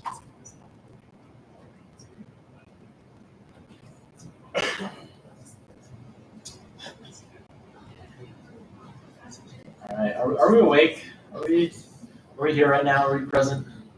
Yeah. Oh my God. Almost so done. present. We're Yeah. almost done.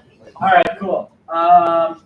Well, with no further questions, as this motion was introduced on a majority vote of a standing committee, it does not require a second, and so the chair will now ask if there is a need for debate. All right. With no indication of a need for debate, the motion is called, and the question is on the passage of S30, a bill to amend Title II, Chapter 31, Section 3.8 of the General Bylaws of the Student Government Association, the Rules and Ethics Subcommittee. All those in favor of passing the motion, please signify with an aye. Aye. All those opposed, say no. Those abstained, say abstain. The ayes have it, and the motion passes.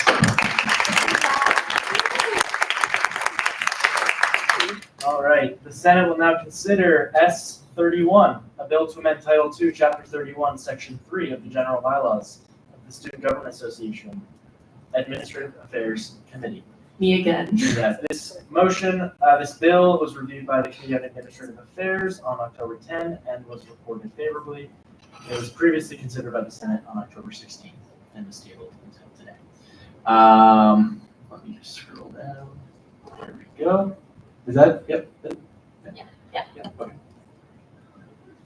right, so same gist again. One of my goals this year is ensuring that when something is referenced in the bylaws and it has its own specific chapter, I want to make sure that all that information is where it's supposed to be.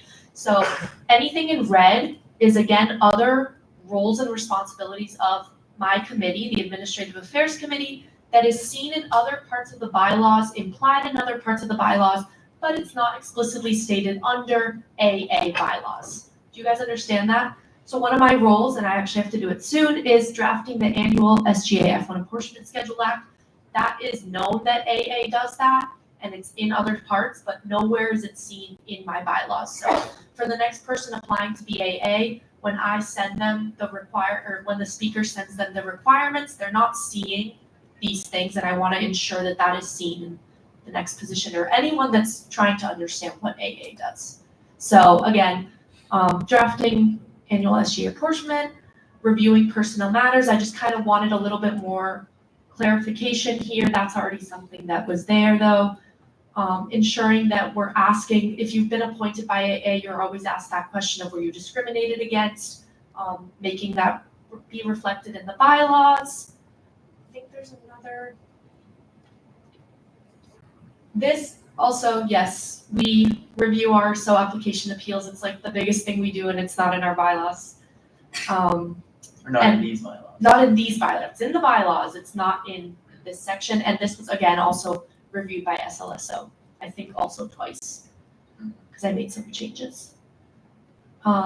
Any questions about this? AA, any questions? Any more grammatical structure? I mean, it's just a matter of placing what AA does under the AA bylaws.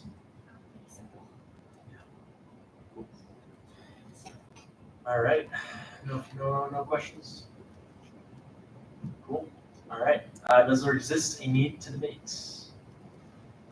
No indication of a need for debate. The motion is called and the question is on the passage of S31, a bill to amend Title II, Chapter 31, Section 3 of the General Bylaws of the Student Government Association, entitled Administrative Affairs Committee. All those in favor, please say aye. Aye. All those opposed, say no. All those abstain, say abstain. The ayes have it, and the motion passes. There's pancakes at Burke tonight, guys. You should all go after. I'll be there. Do we all walk to Burke? I will be. I live in the opposite direction. All right. The Senate will now consider S35, a bill to amend Title III, Chapter 15, Section 5 of the General Bylaws of the Student Government Association, entitled the Secretary of External Affairs. Now, get back here. This bill was reviewed by the Committee on Administrative Affairs on October 17th and was reported with an amendment. Val, I don't know if you wanted to briefly talk about the amendments. Yeah. You just remind me. Yeah, it was an amendment. It was just here. Just adding a word. It was just clear. Yeah, there was like. You can find the amendments. It's hyperlinked. It wasn't like a crazy amendment. It was just grammar. But Attorney General Birmingham. The proposed amendment was the word "herein," but it's stated. Each students and issue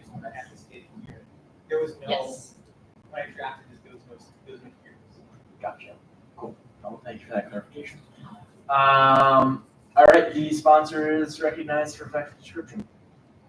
This motion was brought to me, I didn't make this, this was an amendment proposed to AA. Are you the sponsor? I understand it. It's, actually, I'll give it to Senator Ruth Yield to first. Senator This Ruth. one, So this is another one of Kenyatta's added sort of positions into the SGA e-board. This is essentially the same umbrella of associate, like secretary versus undersecretary. However, we wanted to make it specifically for international students because while, we as the SGA serve like the general population of, the UMass undergrads, we also unfortunately, I think, fail as a body when it comes to sort of external affairs, which is why we wanted to create a position that ties directly with the International Programs Office. Not only are we able to reach out specifically to the IPO and talk to them about like international students' needs, we can also talk about like study abroad programs and expand sort of, how do I say this, just partnerships with them.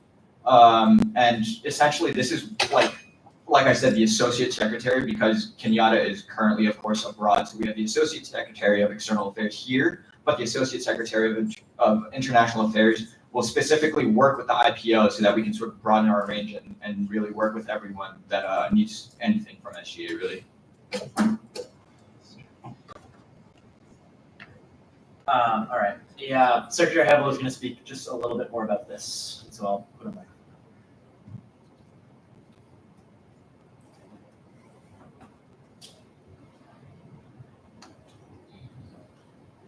Yeah, you're good to go.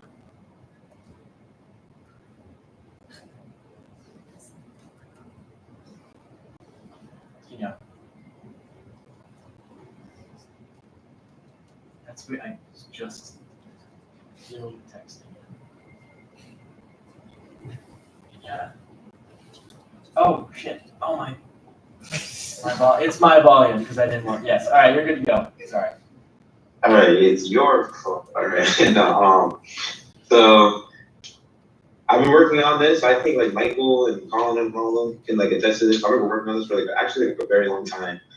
Basically, I just want to give international students voices. Also just they're the type of issues or just international issues. Just a type of platform where they can talk about it that will be appropriately incorporated into the SGA. I just think that the SGA. I don't think it's like necessarily like their fault. I just think that just like how you kind of like fit something like this in can be a little bit complicated. So this is kind of just like a tester run to see how we can give international students a voice. Some of the issues that goes on, or just anything international really, and just give them that platform that can be appropriately addressed to Senate. So if you kind of go into like the bylaw, like and then specifically, it kind of just outlines the privileges, and then it also kind of gives them a leeway to talk to the cultural organizations on their own, because a lot of international students are there, kind of talk to those student leaders as well. So if there are any like questions, comments, or concerns, I'm more than happy to take them right now, because it is kind of a very unique position. Questions, Senator Prabhakar?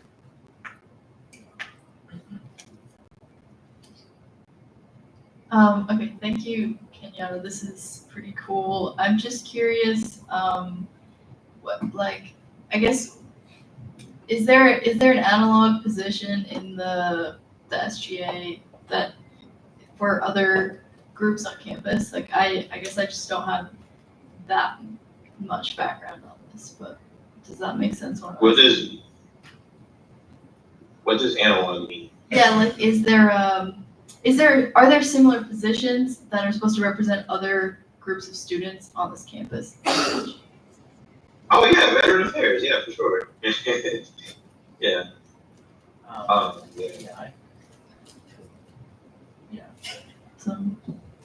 Okay. Any other questions?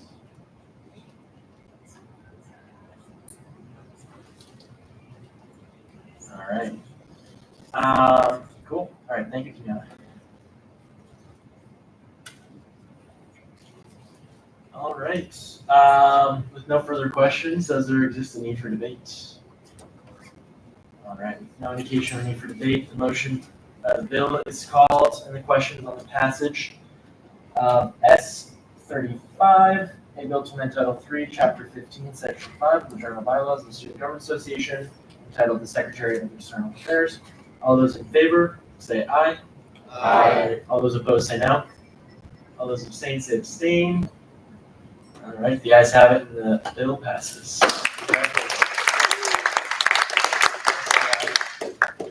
All right. Let's get back to the slideshow. Oh, wow. We're behind here. All right. There's no business that was not anticipated. And so we'll move on to the ending roll call. So, Sister Garmaros.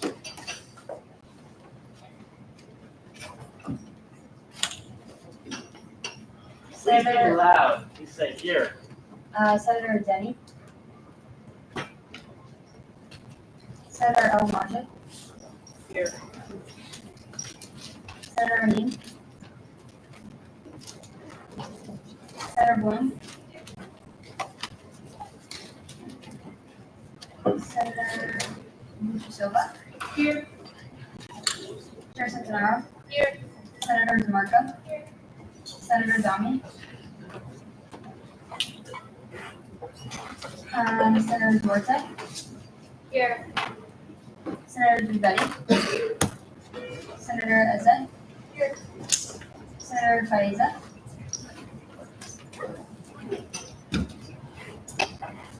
Senator Jermaine.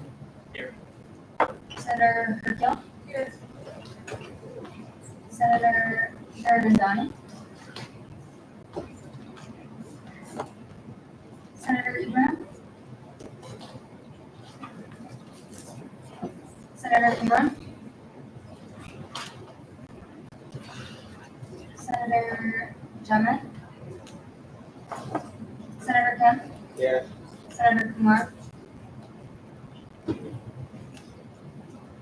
Senator Leclerc. Senator Willis. Senator Molesky. Here. Senator Malari. Here. Senator Manda. Senator Manikandam. Chair Mazanda.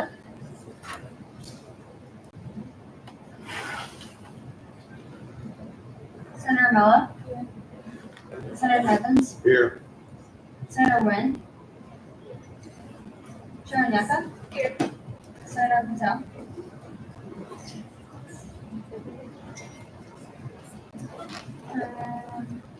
Senator Kwon. Senator Prabhakaran. Senator Prabhakar. Here. Chair Reagan.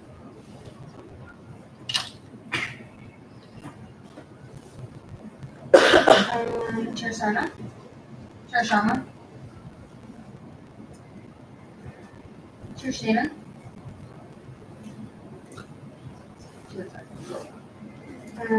Senator Silveria. Senator Strong. Senator Champion. Senator Tao. Chair Tran. Here. Senator Strong. Here. Senator Verma. Here. Senator Wu. Here. All right, Chair will entertain a motion to adjourn. Senator Wu. To adjourn. Second. All right, it's been moved and seconded to adjourn. Those in favor say aye. Aye. Those opposed say no. No no's? Oh my God. Those abstain say abstain. All right, the ayes have it. And accordingly, the Senate stands adjourned until November 6th. Good night, everyone. Thank you. Can I make an announcement really quick? Can everyone just stop for 1 second? Can we give a round of applause for Senator Eze because she just got promoted to office manager?